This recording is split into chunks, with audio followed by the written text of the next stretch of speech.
Black Alpha Network. Home of Black excellence. Power to the people. We can't solve a problem or get to a solution about a problem that we refuse to acknowledge that we have. We don't have to be ashamed that we have a problem. We don't have to be ashamed to know that it is related to slavery, because all of our problems are related to slavery. And I know that seems to be some old hat issue, and everybody want me to stop talking about that. Nobody would tell the Japanese woman to forget about the fact that during World War II, the white man interned her family, took all of their personal possessions. Nobody would tell her to forget about that. Nobody would tell the Indian woman, forget about the fact that the white man came over here and took your country and put you and your babies out on the reservation. And nobody would dare to tell the Jewish woman to forget about the Holocaust, so why I gotta forget about slavery?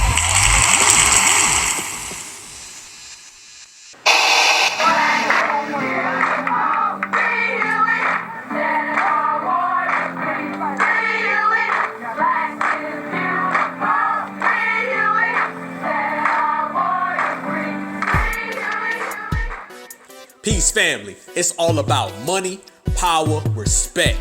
All at the same damn time.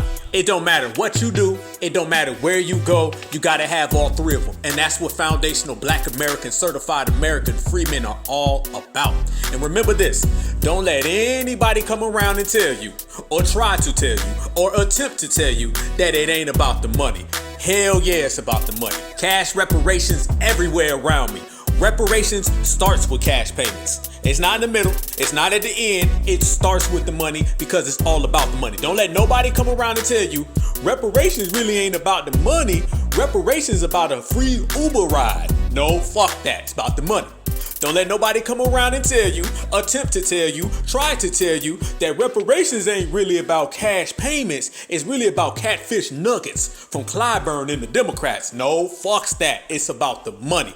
Big money, all money, foundational Black American money. That's what it is. It isn't about forgiveness. It ain't about hoping. It ain't about turning the other cheek. It ain't about voting. No, it's all about the paper. And that's what we on. That's what we're about. And that's what my certified American freedmen are going to do. Yes, indeed. Welcome to the Black Alpha Network. Welcome to the Black AlphaCast. Thanks for tapping in all the way around. Make sure you subscribe to the channel if you haven't already. Smash that like button. For everybody who has already subscribed to the channel, I send you a certified salute. Let's go to work. Right here, right now, in this day, in this hour, you know there's always something going on. You know it's something always popping, and it ain't never dull, and it ain't never soft. But in the meantime, in between time, we laser focused. In the meantime, in between time, we get NARS. So when I say we get NARS, family, the first thing you have to do is stand on it. When I say stand on it, I'm talking about whatever you believe, whatever you know for a fact, whatever you put your heart into, whatever you put your passion into, whatever you love, or whoever you love. When you represent, represent. When you go hard. There's only one way to go, and that's all the way to fuck in. And I've been saying that right here on the Black Alpha Network since day one. I had somebody tell me not long ago, they said, Black Alpha, you know why we rock with you? And I said, why? They said, we rock with you because you so direct. You so real. You so passionate, and everything you say and everything you speak, we can hear that it means something to you. And I appreciate that. I love that, and I respect that. No, we do not put no ribbons on nothing. We ain't putting no bow tie on it. We not putting no little sprinkles on it. We ain't sugarcoating nothing. Fuck that. If you can't handle the real, then you can't handle supremacy. And if you can't handle supremacy, then you need to sit your ass down. This is what it's all about. This is grown folks' business. This is about real brothers and sisters, kings and queens, goddess and gods, putting in that work so we can make everything ours, so we can get everything we deserve, and we can get every single thing that belongs to us. And it's a real one. And you got to be real when you do it. And the first step of being real is putting your name on it. Put your address on it. When I say I'm a certified foundational Black American, address on it. When I say I'm a certified American freedman, address on it. When I say all of us, everybody in the chat, everybody listening, the whole family tree, when I say we are certified Black society, I put my damn address on it. And I'm gonna stand on it 24/7, 365. Can't knock us off our pivot, can't knock us off our square. And we never have been. And that's why everybody's in disarray, and that's why everybody shook up like a pair of dice. They do everything to try to get us off our square, to knock us off our pivot, to not get us to stand. They want to take the ground out from underneath us. Imagine them trying to break our lineage for 500 years, trying to break our culture for 500 years, trying to break our heritage for 500 years, and the shit ain't never worked. That's reality for them. And that is especially reality when we are on code like we're on code today. That's why I always say it, and I will say it again, and I will say it right now exclusively. Foundational Black Americans, we are untouched, we are unbreakable, we are unmatched, and we are stronger than ever. And I love when I see my family represented to the fullest, represented to the core. That's what it is. There's only one way to go, and that's all the way to fuck in. If you say something, say it with your chest. Say it like you mean it. There's no business in half-stepping. Okay, in the system of supremacy, when you start dealing with anti-black racism, all these folks out here who think they're gonna tiptoe around the shit, they think they're gonna good credit their way out of racism. They think they're gonna good job their way out of racism, nice neighborhood their way out of racism, finance their way out of racism. Motherfucker, please. Motherfucker, please. Have you ever noticed every time somebody apologizes for some shit or re-apologizes or apologizes after they apologize 4 other times, they still get broke? What's the old saying, family? Supremacy uses their tools and in the end they break them. So there's no business in apologizing in the first motherfucking place. And then when you mean what you say and you say what you mean, there's really no reason to apologize. We say what the fuck we say what we feel, and that's why everybody rocks with us. That's why B1s are high in the sky. That's why foundational Black American flags are waving, and that's why certified American freedmen blood goes through our veins, is because it is pure. If it ain't pure, I don't know it. I do not deal with half-timers. I do not deal with half-steppers. I do not deal with folks who ain't really about that business. This system of supremacy that we're going to replace with a system of justice, it does not have time for a bunch of counterfeits. Only the strong, only the real, only the certified. So out here watching right now, you see shit every fucking day. They trying to get a brother or sister to apologize. They trying to get a brother or sister to tuck their tail. They out here trying to buck break every goddamn body. They buck breaking men. They trying to buck break women. They trying to buck break kids. Because that's what the system relies on. They want folks to be timid. They want folks to be real loose. They want folks to be real scared. But when they come across a real one, they don't know how to act. Our brother Kyrie Irving, y'all seen the whole situation. They literally just bent every goddamn rule just to get him. They targeted him. They singled him out. Motherfuckers was popping out the woodwork. They got all they bucks and all they recruits and all they suckers to come along.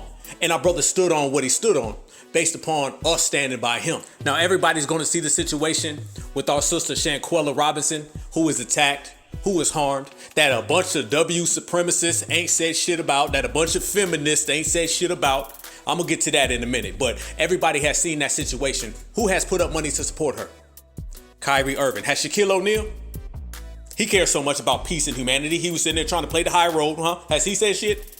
Charles Barkley, has he said shit? Has any of these motherfuckers, LeBron James, Mr. Billionaire, has he put up one fucking dollar? No, the person who put up money was Kyrie Irving, and he did it quietly. The Black grassroots picked up on it. The Black grassroots spoke about it, but the brother never spoke about it. And this is why we stood next to our brother there in the situation. See, there are benefits and luxuries of being on code. When you are on code and you ride for something that is right, you ride for your sister like he's riding for our sister. When he's trying to get justice for our sister, where he is there to support our sister even in death.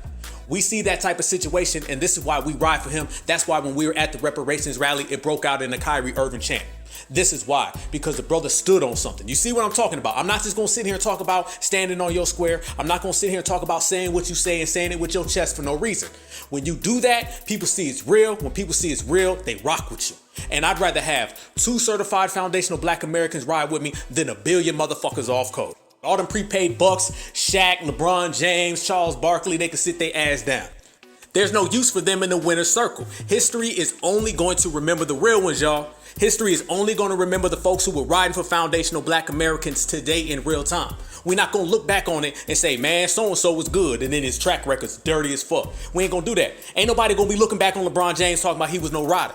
No real ones are, so therefore he's not going to be welcome in any real events. Y'all know what it is, William O'Neal, the guy who sold out Fred Hampton, the guy who got Fred Hampton harmed. Nobody gives a fuck about that dude and how that dude go out. He went out like a sucker. He was scared. He was, I'm just hurt, and dove off a motherfucking bridge and shit. That is because a sucker dies 1,000 deaths, real ones live forever.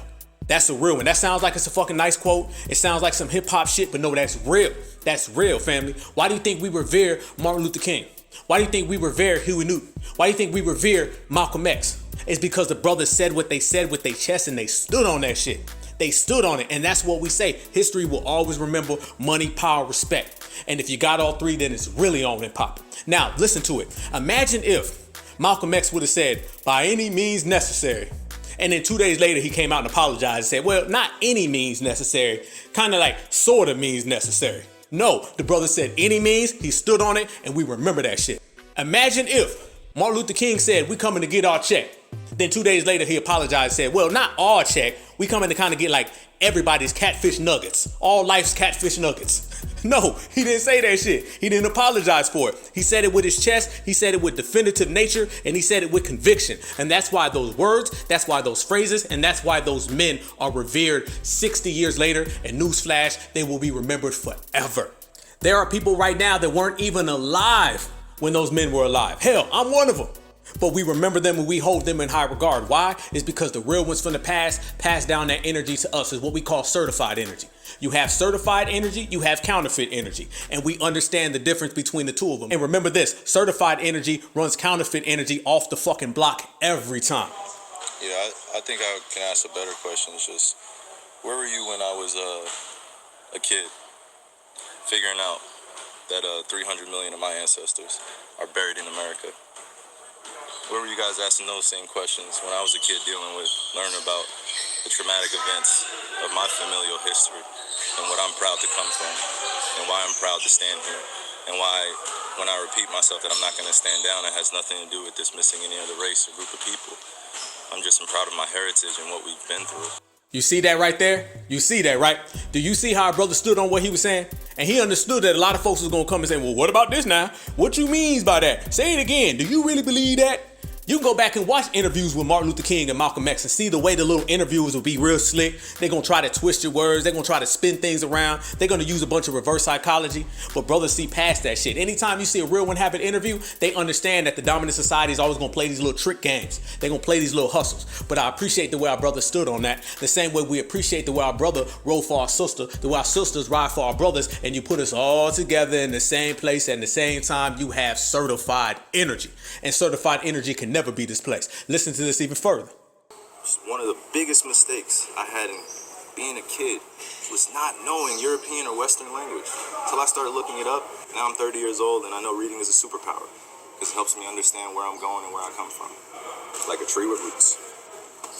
Kyrie, the documentary listed among falsehoods. I never said that. Never, ever have said it. It's not come out of my mouth. I never tweeted it. I never liked anything like it. So I'm a light. I'm a beacon of light. That's what I'm here to do. You guys ask me questions about basketball, I give you my expert opinion.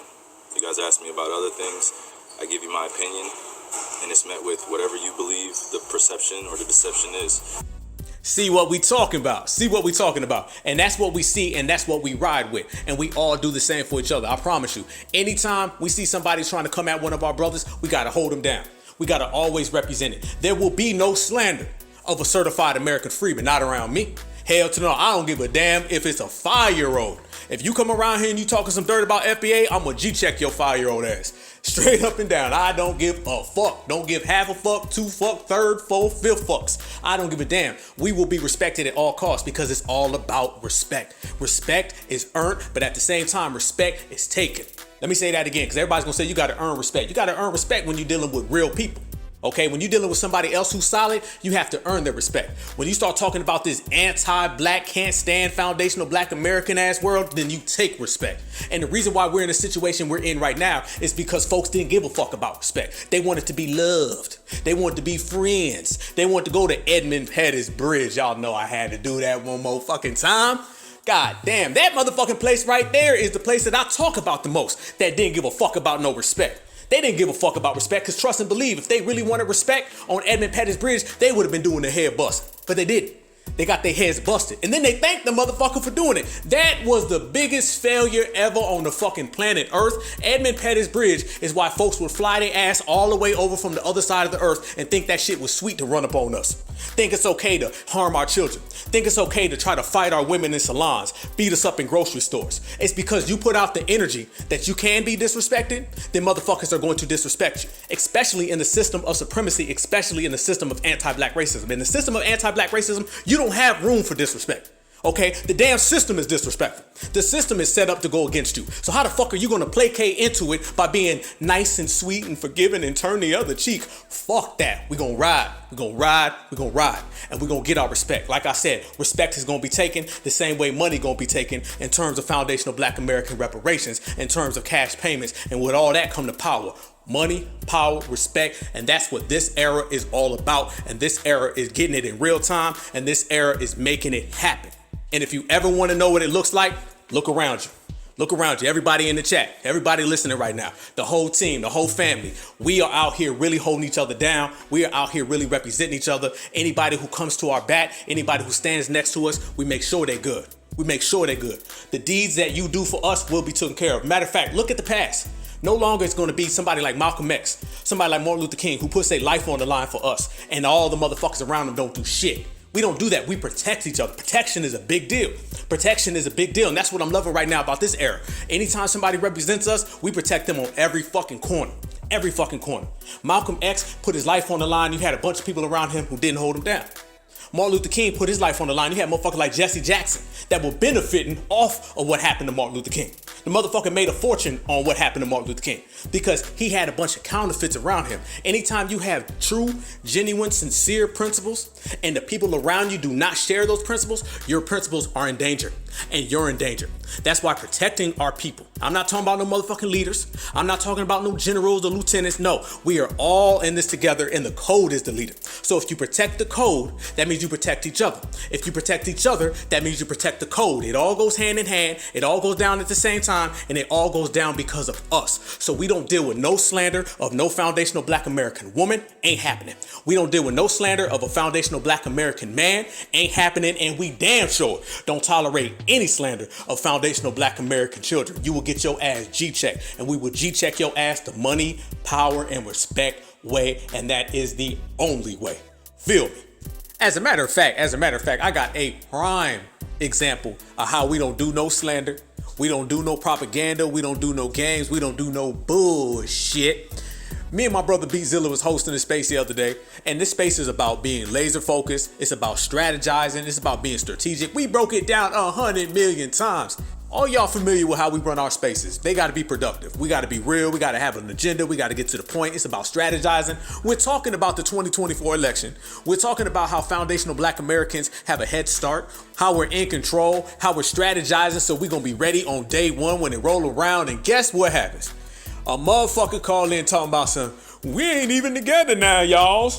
And I'm sitting there thinking, what? Elaborate, homie. He's like, man, we ain't together. Now, mind you, this whole space we talking about being on the same page. This whole space is very, very productive. A lot of brilliant ideas, a lot of brilliant approaches. Everybody came to the panel with something to say. Everybody came to the panel with something to contribute. And here come this guy talking about something. We ain't together now. We argue and we fuss amongst each other. We needs to do better. Right on motherfucking time. Y'all know what it is. Anytime some freemen get into the same place and we start putting out that certified energy, you gonna have a motherfucker come in with that counterfeit energy. So I tell him, hey, go ahead and elaborate, brother. Go ahead and elaborate so I can check you. You know what I'm saying? Because you know G-checking the motherfuckers always the end game. So I said, go ahead and say what you say and I'm gonna check you and we gonna get to it. And he's like, man, we ain't together. We need to be more like them.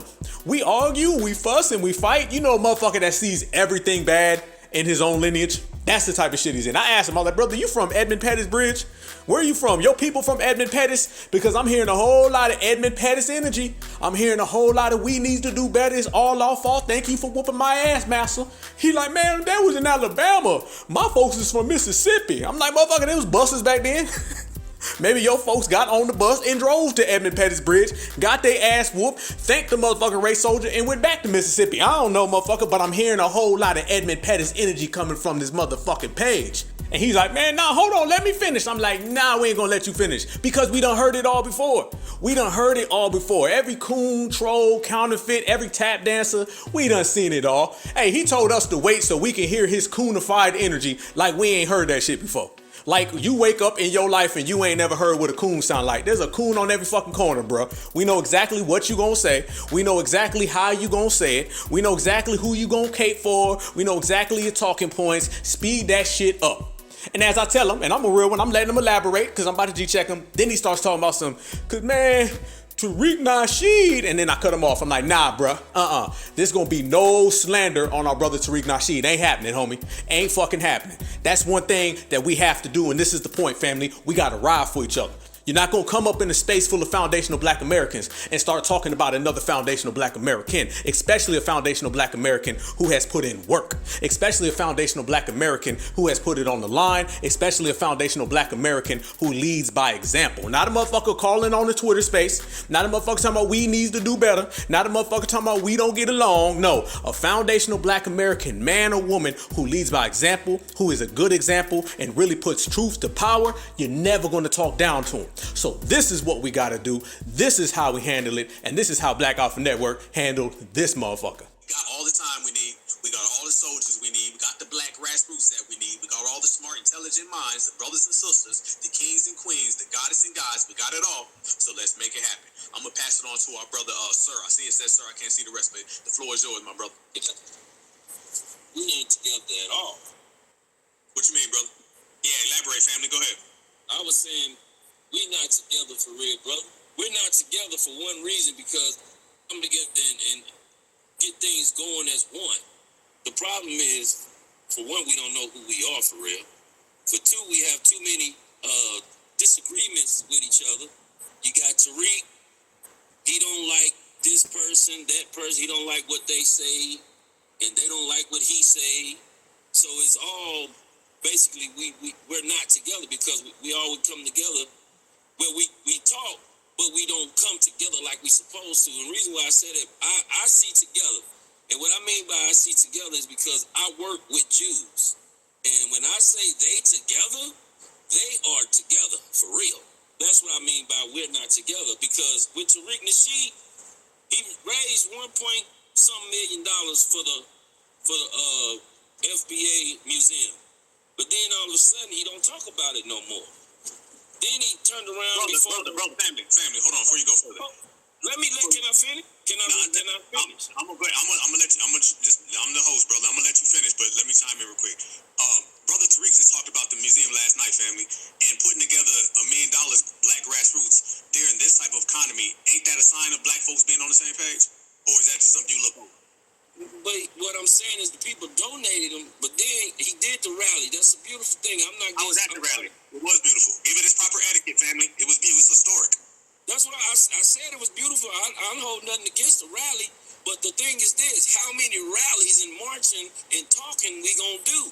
We do too much of that. As many as it takes to get us where we need to go. Listen, it been taken since the 40s. Before that, the 60s, it didn't nothing happen. We still struggling. And the reason why I say we is because we as supposed to be in a what they call a so-called, I'm not saying we're an army, but we are an army of people. And the problem is we argue with each other for once. We don't. Brother, everybody argues, family. Brother. Hold up, listen. That's what I'm saying. Brother, no. I'm trying to talk. I'm trying to talk, and you keep cutting. I gotta do the Tariq on you, brother. Hold on, family. This is me, right? This is Black Alpha Network, brother. Listen, this is what I'm talking about. You talking about we argue. Okay, so does everybody. Shit, my parents argue. I argue with my brother. Does that mean you gonna run up on my brother? Black family, everybody in this room right now. Don't we all got a brother, a sister, a cousin that we gonna argue with, but somebody else better not? Well, I can argue with my brother right now. I can say whatever I want to say about my brother. Somebody else better not, or it's gonna get real ugly. So the fact that you're sitting here basing this on you talking about we argue. This is your definition of us not getting along because we argue. That's all you can come up with. We argue, brother. Foundational Black Americans built this country through oppression, and you talking about we argue, brother. You gonna have to do better than that. My grandmother, my great-grandmother, not my grandmother, my great-grandmother and my great-grandfather was not on no bridge marching and talking about some we shall overcome and all that shit. The problem is this: we've been doing that since then. Why, brother? But at the same time, family, we do that, and we out here in the business world innovating, and Black Americans are out here graduating, and Black Americans are out here fighting race soldiers, and Black Americans are out here starting businesses. You got little Black kids who are out here starting their own businesses at the highest rates in modern history. Get into the money, get into the bag, brother. You got listen. If you're gonna sit here and you're gonna point out the negative issues, you gotta start focusing on the positive issues. You have a defeated mentality. I say Black Alpha Network, not Black Beta Network. Okay, you gotta stick your chest out and put your chin up in the sky, brother. Look like you talk with your head down. We don't do that around here. Foundational Black. Matter of fact, I could go as far as to say, as you're criticizing us about not accomplishing things, it's really based on the energy that you have.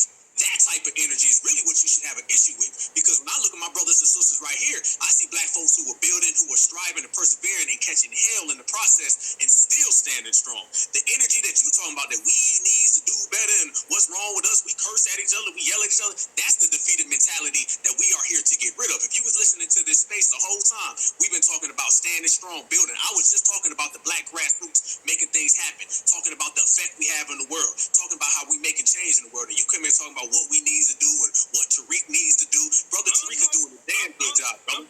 I'm not just talking about Tariq. I'm talking I know, about... but no, you said we. Okay, look. Brother, you said we. Right, I said we. So, listen. Okay, then that ain't just Tariq, brother. I'm talking about everybody.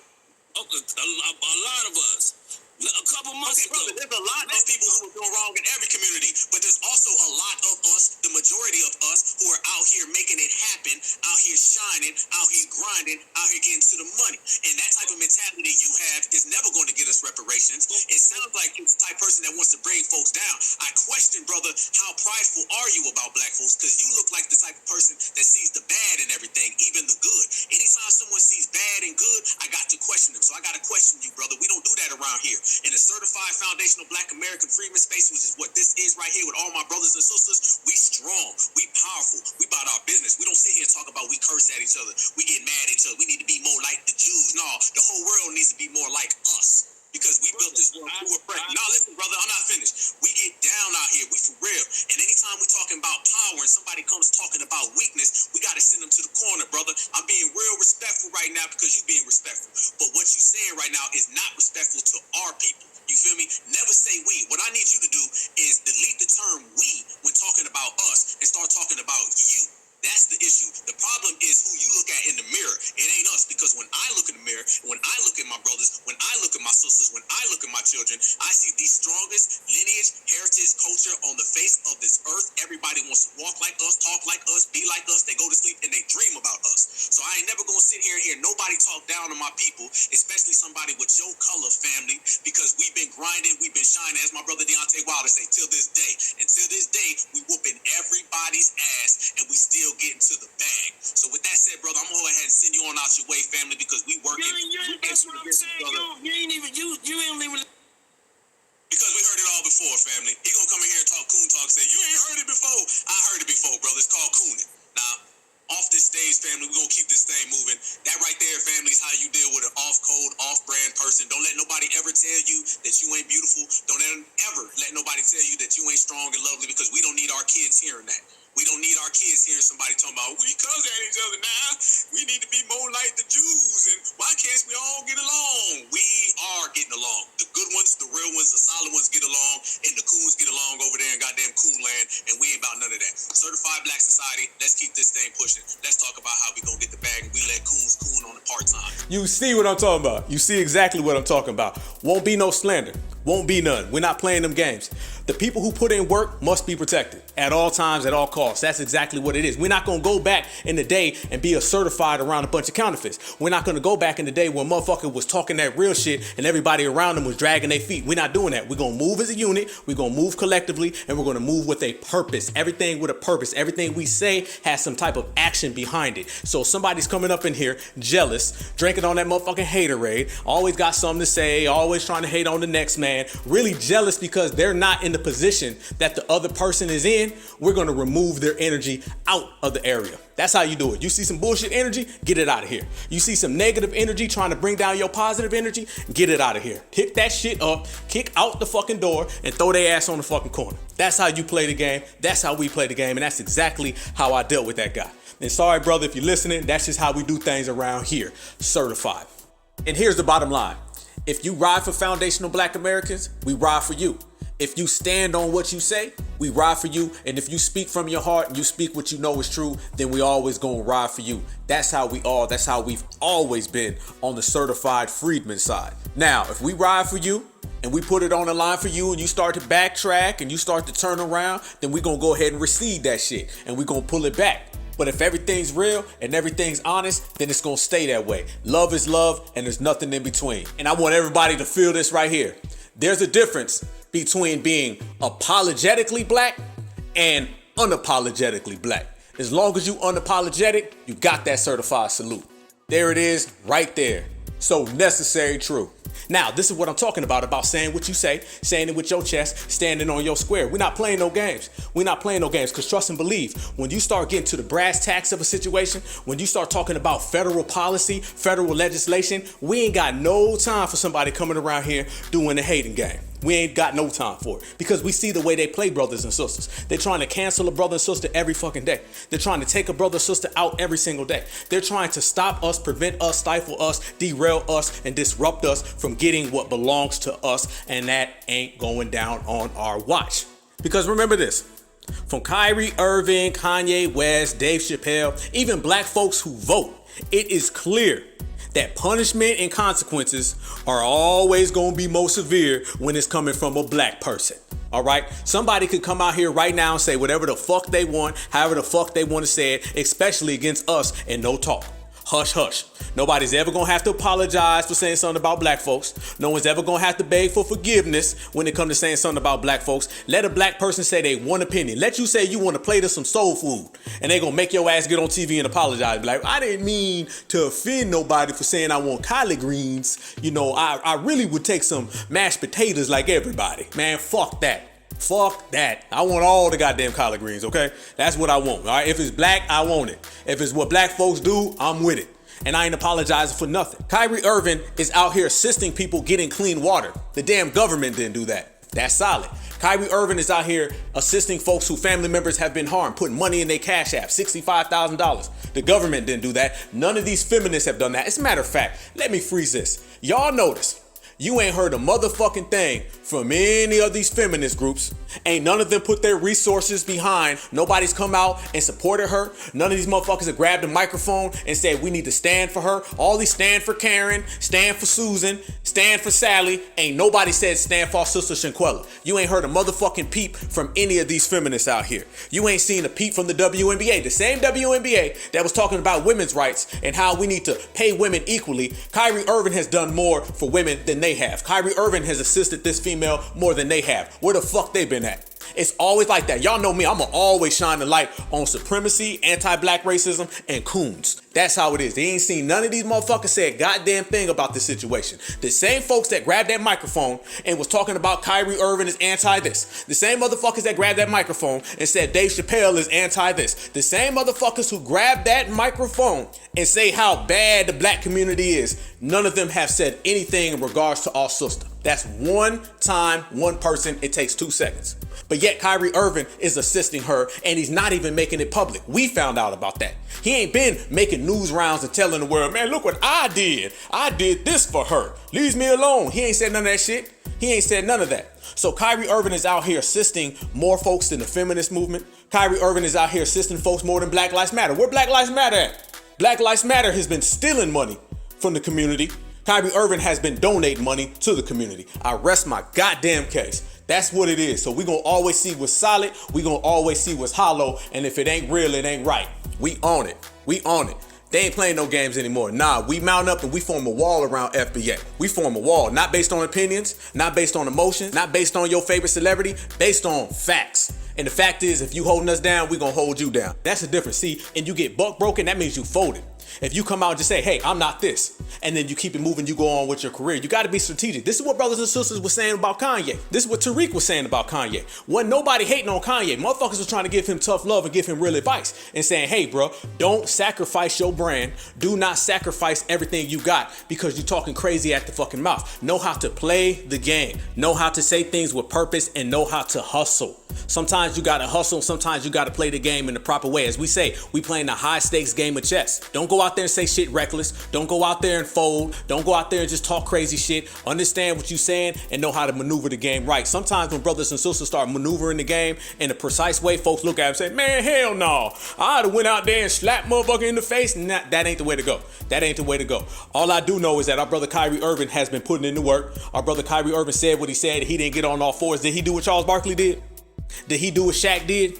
Did he do what LeBron James did? Did he ever come out and say, please? Did he say, thank you for whooping my ass, master? Did he throw the community under the bus? You gotta understand, motherfuckers like Jalen Rose and them was throwing black folks under the bus. They were apologizing and blaming us. Stephen A. Smith apologizes and blames us. I don't feel Kyrie Irving did that at all. I feel what Kyrie Irving did is he's thinking strategically, he's thinking smart, he said what he said, but at the same time, he's telling people, this is who I am.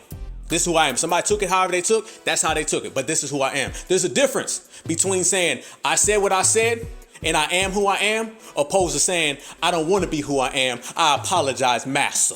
There's a big motherfucking difference. And as a community, we got to understand when to be smart. We got to understand when our brothers or sisters have a lot to lose and when they have a lot to gain, and how some folks got to navigate in certain situations. Getting buck broken and then standing on your square looks completely different. You feel me? And that's exactly what our brother Kyrie Irving was doing. He stood on his square, he took it what it was, and now he can proceed because he's in a position of power to where he can affect folks. He can help out sisters like Shanquilla Robinson. Kyrie done a lot of things. The WNBA, when they were talking about the WNBA and the players aren't getting paid, Kyrie Irving stepped up and started contributing to their payroll, not donations, okay? He didn't buy some basketballs, all right? He didn't buy some team jerseys. He's actually contributing to their paychecks. You feel me? That is more. And I'm the one who put up the tweet. I said Kyrie Irving has done more for sisters in 2 years than the feminist movement has done for sisters in the last 50 years. That's what Kyrie Irving has done. We need Kyrie doing exactly what he's doing. He didn't tuck his tail between his legs. He didn't tuck his conscience chain. He didn't pull a Nick Cannon and say, okay, take a picture demeaning me. Let me stand underneath you while you're wagging your finger at me. Let me get summoned to your office so you can G-check me. Let me get on public display and look like a coward. As a matter of fact, you ain't really been seeing Kyrie. He's been low-key. And guess what? While Kyrie has been low-key, guess what he's been doing? He's been supporting people financially. He's been assisting folks. He's been meeting with a lot of intellectual people, getting knowledge. Our brother Rizza Islam, y'all seen the picture? Yes, that's what he's been out here doing. We got to have black folks activated in every area.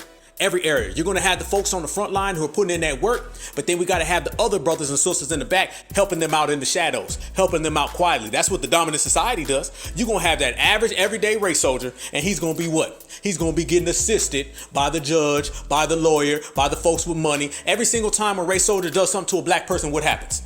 A motherfucker put up a GoFundMe page and they make millions, not thousands, not hundreds, they make millions. So if the dominant society can harm a black person and the rest of their community puts up a GoFundMe page and they make millions of dollars, why can't we assist people? We could take the few real ones we have and they can support the movement. That's what it's all about. This is what went on in the 1960s and 70s. Back in the 1960s and 70s, who you think was funding a lot of those actions in the civil rights era? When the Black Panther Party would get arrested, who you think was paying for them legal fees? Who you think was paying for them lawyers? Who you think was paying for the bail money?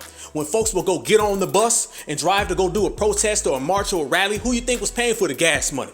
There was a lot of people behind the scenes in the civil rights era that never got their credit. Still haven't got their credit today because what they were doing was in the shadows. Everybody doesn't have to be on Front Street. We need a brother and sister in every single aspect putting in that work. For you, the work may be on the front line. Maybe the first motherfucker on the front line at the rally, at the riot, at the protest, tearing shit up. That may be it. But there may be another brother and sister where he takes his money and he gives it to you. You get knocked, call him. He's got your legal fees for you. Y'all know a bunch of our brothers and sisters in the new black media. There's some folks out there that lend people money if they get into a jam. That's what it's all about. You don't always got to hear about it. It's not always on Front Street. It's not always known. We got a place for you. This is an anti-black race war, and this is an army. And just like the military, we got soldiers everywhere. You're going to have folks in the Air Force who going to fight it from the sky. You got folks in the Navy who going to fight it from the water. You got folks in the Army who going to fight it from the ground. We have the same type of soldiers, brothers and sisters, kings and queens, goddess and gods everywhere. Now, we done seen our brother Kyrie Irving came back finally and returned to the court. They let him come out the corner. He's not grounded anymore. They took him off for punishment. And he made a statement, and some people feel that they upset about it. Some people are mad at him saying that he threw us under the bus. He's buck broken. He folded. Here's how I see it. First off, celebrities aren't leaders in the first place. They targeted Kyrie and they tried to make him an example. They tried to use him as a proxy for all of us. Same way they did Dave Chappelle, same way they did Bill Cosby, Kevin Hart, so on and so forth. Basically, every anti-black community finds a black person and tries to make them an example. That shit didn't work on Kyrie because of us. That's how I look at it. The black grassroots stopped all that shit, I'm telling you. The way we rolled for Kyrie, we called out the hypocrisy, we called out the contradictions, we called out the bullshit. That made them ease up on him. What do y'all think would have happened if Kyrie Irving didn't have the black grassroots? What do y'all think would have happened if we weren't around? If Shaq and Charles Barkley had their way? Exactly. The same reason why Bill Cosby is sleeping in his own bed at his own house tonight is because of us. The black grassroots is out here holding it down for Kyrie Irving. Period, point blank, hands down. That's how I view the whole thing. I view the thing is about people power. I view this as about us being a motherfucking force. That's how you got to look at it. That's how you got to frame it, because that's how it is. Trust and believe. The main thing that will be remembered out of all this is they didn't have their way with Kyrie Irving. He didn't get on all fours and do a Nick Cannon. That's because the black grassroots was out here, and we gonna ride for people regardless. As we see he supported our sister, when we seen that shit, we was on it. We was on it, and we formed a shield around him. And that's how we got to do it, from the celebrity to your average everyday person to our black brothers and sisters out here putting in that work. We ride together, we shine together, we build together. That's what's most important, and that's what I see the most. That's what I see the most. The black grassroots is out here putting pressure on everyone, and they know we have power. They know we'll pull our money. Notice, once we started talking about boycotting, once we start talking about getting rid of the NBA and Nike and all these other groups, then immediately they met with Kyrie Irving. And then that owner came out and said, I don't think he's a bad guy. You know, I think he's a pretty all right guy. I don't think he really meant anything wrong. Before that, they were saying Kyrie got to do this, he got to do this, he got to do this. Remember, they said Kyrie had to do 6, 7, 8 things. Kyrie didn't do that. Matter of fact, that little apology or whatever he gave, I didn't see it as some type of crawling. I didn't see it as some type of begging. I seen it as a guy playing it smart and just letting it go by. That's how I seen it. Some guy, Pharaoh something. He said Kyrie threw all his people under the bus. Trust me, fam. I done seen black folks get thrown under the bus, and that wasn't it. I done seen black folks start apologizing and begging, and that wasn't it. If that was an apology, that was the softest apology I ever seen. I seen Kyrie come out and basically say, this is how I feel. If you took it wrong, I apologize for that. But he didn't come out and say, I was wrong. I was a bad slave. I deserve to get my ass whooped. Whoop all black people's ass. Family, hell to the fucking no. That's not what I saw. And at the same time, once again, I bring it all back to the black grassroots. That's how I see things. On the Black Alpha Network, once again, we center everything in excellence. I'm not going to sit here and be like, man, fuck him. He folded. He didn't do this. Y'all notice 1 minute it's Kyrie Irving folded. Kyrie Irving should have did this. And then the next minute it's Jay-Z made a power move. Kanye made a power move. Y'all know Meghan Markle is going to infiltrate the kingdom and turn the bloodline black again. All that shit is all over the fucking place. Only thing I know in the cornerstone is the black grassroots certified black societies in the building. And when we step in the building, shit gets done. That's how I see it. So when we started talking about boycotting and they start hearing about them losing dollars and they start hearing about us making moves, they was like, whoa, hold the fuck up. Put them back out there. And look at it this way. They know that if we can make the Democratic Party lose elections, we can make the NBA lose money. We can make Nike lose money. Nike only is around based on us. Our dollars built them. Our dollars built the NBA. If they start losing 5% of us, 10% of us, 20% of us, that's millions of dollars. So when the black grassroots said boycott and boycott the NBA and boycott Nike started trending and we started spinning this around in circulation, that's when shit changed. And they said, damn, we can't get Kyrie the way we want to get Kyrie. Trust me, they wanted to make this way worse than how it is. Everybody's looking at the situation and they saying this, that, and the other thing. I'm looking at it like this. That ain't how they want to play Kyrie.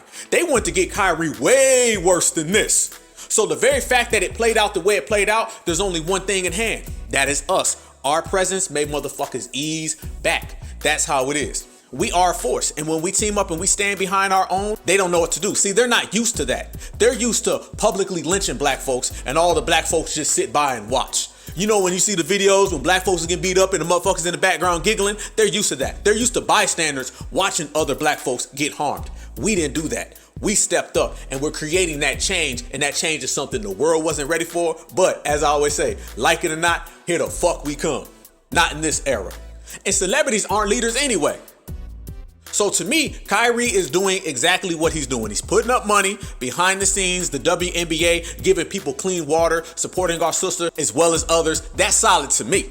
See, a lot of people have celebrity obsessions, celebrity worships, and deep down, they want the celebrities to lead the movement. Y'all ever notice that? It's always somebody trying to throw a celebrity in the mix and trying to say, no, let the celebrity do it. I tell you who can solve the problem, Oprah. She can get it done. That's that same shit they have with Barack Obama. That savior. You have the W savior, and then you have a lot of black folks who have the celebrity savior. And deep down, they want to tell this fantasy where Jay-Z rode in on a white horse and saved all black folks out of bondage, slapped the NBA, rescued 20 people out of Burningville. That's what they really want. They want this fantasy Disneyland shit where the black celebrity saved us all. Because they look at these folks in high regard in the rest of their life anyway. A motherfucker have 2 songs you like. And all of a sudden, they'll be trying to make this motherfucker Malcolm X. Come on. Matter of fact, Malcolm X talked about this shit in the 60s. Talking about the damn flute player ain't the leader in no other community. A motherfucking jazz musician ain't the leader in any other community. And the reason why the dominant society always gives us these people is because they know motherfuckers is always going to worship the celebrity. I just told you a little while ago, these leaders that they call leaders, this included Lena Horne, this included Dick Gregory, and this included comedians, comics, trumpet players, baseball players. Show me in the white community where a comedian is a white leader. Show me in the white community where a singer is a white leader, or a dancer or a trumpet player is a white leader. These aren't leaders. These are puppets and clowns that have been set up over the white community and over the black community by the white community and have been made celebrities and usually say exactly what they know that the white man wants to hear. It don't matter. No matter what issue pops up, you're going to have black folks trying to thrust their favorite celebrity in the middle. Not the Dr. Claude Andersons, not the Dr. Cobbas, not the Francis Cress Welsings, not the Neely Fullers. No. They'd rather have Jay and Beyonce do it. You feel me? And we got to get rid of that fucking energy, and we are getting rid of that energy right here, right now. So we got to understand, these folks out here, they don't want Martin Luther King. No. They want Martin Luther Jay-Z. They don't want Coretta Scott King. No. They want Coretta Scott Beyonce. That's who they want to lead the shit. Fuck that. All the celebrity has to do is put up the money and stay out the way. And the writers will take care of everything else. So salute to Kyrie Irving, salute to Bill Cosby, and salute to any black person who has ever facilitated change behind the scenes, put in work behind the scenes, and has assisted the movement. That's what I like, that's what I respect, and we're gonna keep this thing all the way live. So I salute all the brothers and sisters who are out there funding the movement, no matter where you are, no matter how you're doing it, as long as you're assisting and you putting in that real certified energy. Let's keep this thing rolling. Let's keep this thing moving. We got too many folks that want everybody out there just to be reckless as hell. We got to stay away from them folks with that reckless energy. That's what I'm talking about again. Be careful of who's around you. Be careful of who's around you.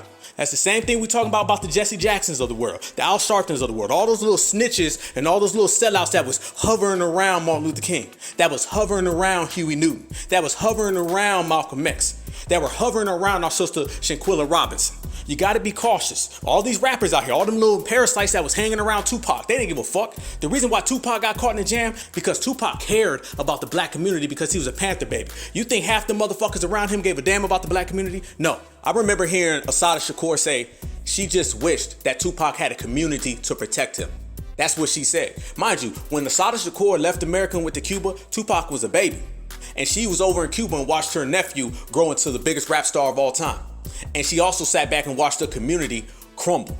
Tupac was out on his own. Tupac was 23, 24, 25 years old with the weight of the whole black community on his shoulders. His father, Mutulu Shakur, was in prison.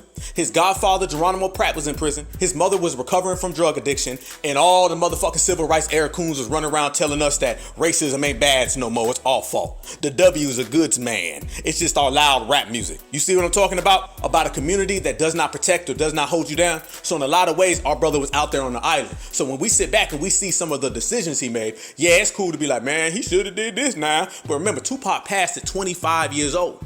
25. Now we live in the era today where motherfucker be 35 and be like, man, I'm just a kid. I ain't goddamn old. We live in the era of a bunch of grown ass kids. Tupac was 25 and he passed only a month after he turned 25. And he was out here talking about black issues, carrying the community on his back because the civil rights Negroes left us all hanging. That's one thing that right now, today, we're not going for. We're not going to make the same mistakes that they made with us. We're going to pass the baton to the next generation. Y'all notice that we always talk about generational wealth?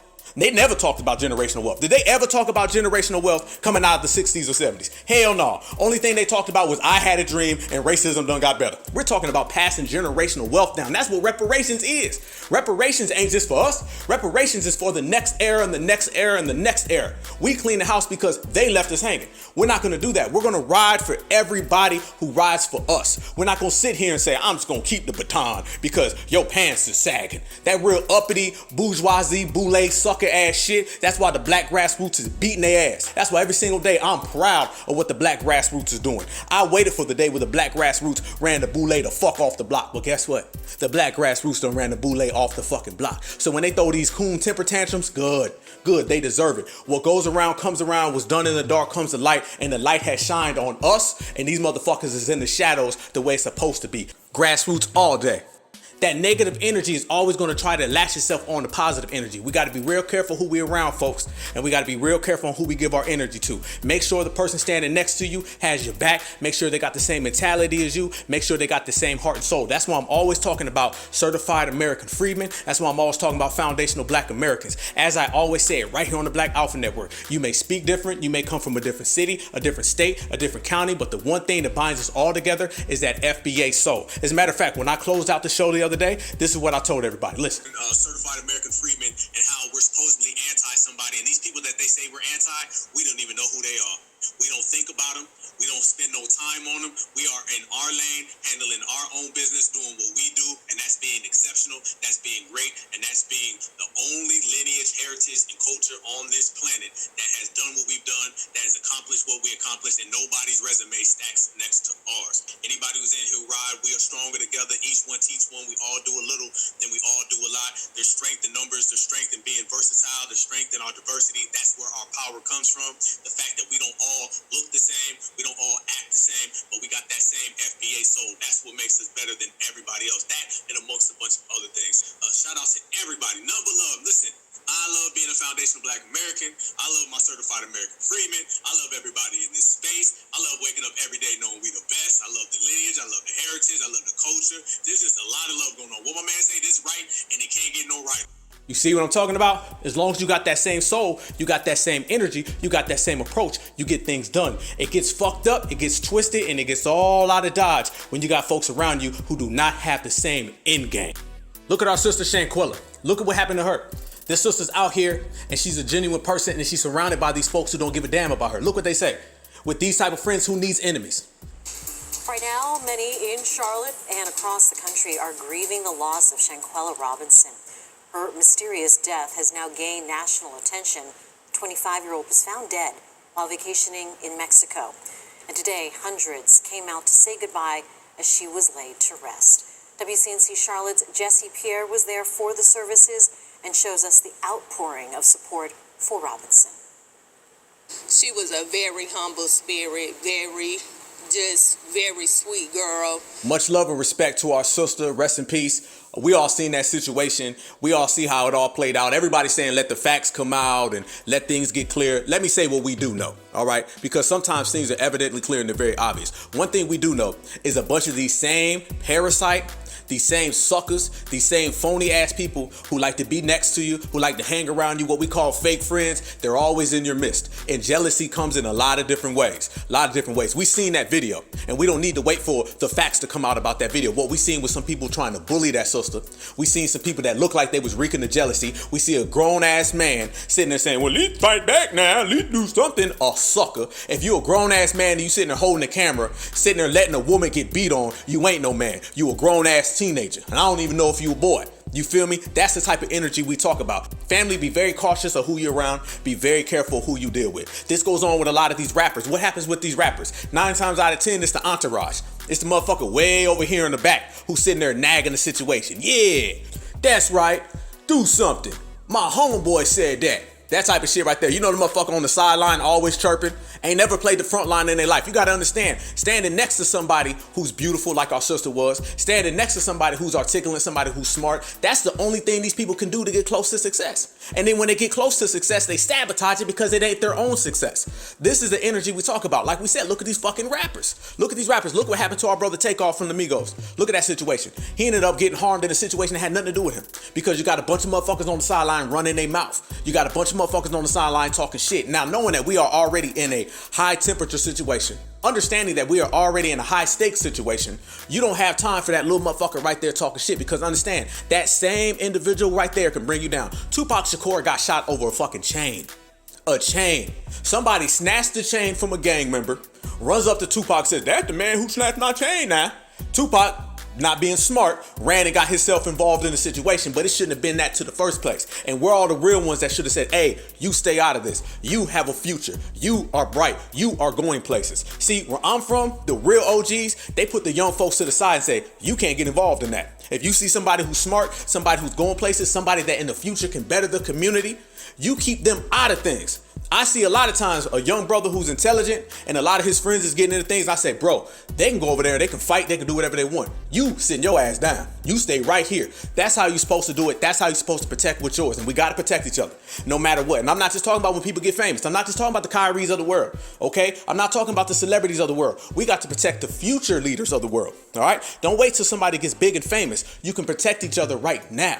If you see a situation with our sister, Shanquella, surrounded by people who don't have her best interest, say something. Speak out. It ain't nothing to speak out. That's why I said in the beginning, we are always direct. We are always direct, and it's not just with supremacy. It's with every aspect of life. You got to say what's on your mind. You got to speak what's real.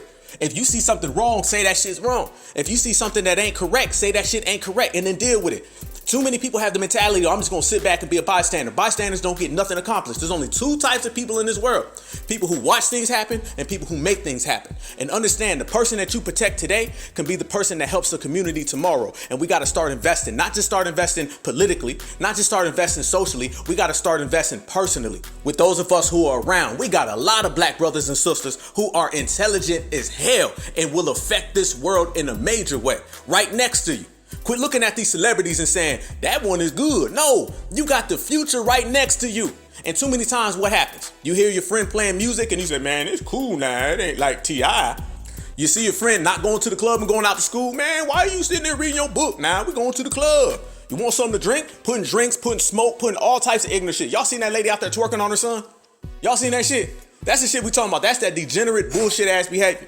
And that's what we got to eradicate. And you eradicate that shit by saying what you feel and calling it out. Everything starts off with calling the motherfucker out and standing on that shit. I'm from the tell it how it is era. I'm from the era where if a motherfucker do wrong, you tell them they doing wrong. You don't see a motherfucker doing wrong and you tell them how right they are. We quit giving out black participation trophies. Once motherfuckers start giving out black participation trophies and everybody wins just because you black, that's when shit went astray. We don't all win because we black. We all win because we blacking on code. If you ain't blacking on code, then you fucking everything up. And if you fucking everything up, we gonna have to deal with you.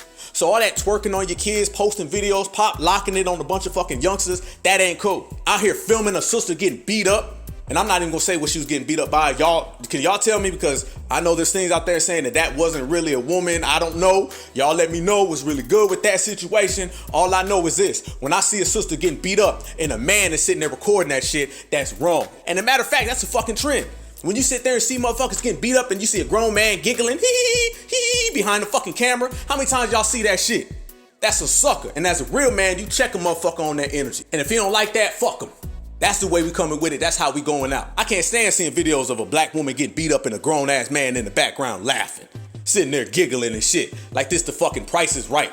Like this some type of game show. This ain't no game show. This is real. So if you see that type of energy, you check it. This right here is the regulating era. We regulating anything that's off code. We regulating anything that's off brand. And we regulate anything that spills onto our plate. Because if it spills onto our plate, that means it's too close to perfection. And if it's too close to perfection, we're going to clean house. This is the clean house era. That's what you got to do. You got to make yourself strong on the inside. And once you're strong on the inside, you can handle everybody on the outside. And we know motherfuckers on the outside already got problems with us. So we can't afford to be weak internally. We're going to be strong internally and we're going to regulate motherfuckers externally, and that is how we're going to get every single thing accomplished. No compromise. So salute to our sister, much respect. Salute to our brother Kyrie Irving and other people who have assisted the situation. That's how we got to do. Kings build kings, queens build queens, and we all build together. That's a fact.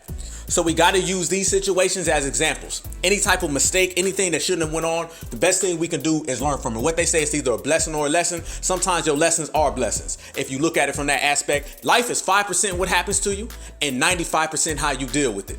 So when we see these hardships, we see these tragedies, the only thing that we can do is learn from these situations. The best way we learn from these situations is understand who's around us, cleaning house and keeping things airtight. Airtight in terms of keeping the coons away, airtight in terms of keeping the parasites away, and airtight in terms of keeping the negative energy away. The only thing that negative energy breeds is more negative energy. Negative energy and negative people love nothing more than attaching themselves to positive energy. So let's learn from these situations, let's stay strong, and let's keep the bullshit on the outside. That is case in point, and we see through it with this whole situation. That's what it is. Goddamn, we on one today right here with the Black Alpha Network. Yes, hey, we preaching, but we dropping them real facts too. Keeping everything thorough. It ain't just about riding. It ain't just about being out there. It's about staying strong on the inside and building each other up. The more we build each other up, the stronger we become. The stronger we become, the more we conquer. That's life. Make sure y'all bang that subscribe. Make sure y'all smash that like button. We gonna keep it pushing all the way through. And you see what I'm talking about Martin Luther King, Malcolm X, and who's around you? When you don't have the right people around you, they will bring you down. And that was case in point. What is your end game? What is your goal? What is your destiny? What do you wish to achieve? We're trying to uplift our people. We're trying to empower our people. We stand next to our people. What about you? Are you trying to build with your people?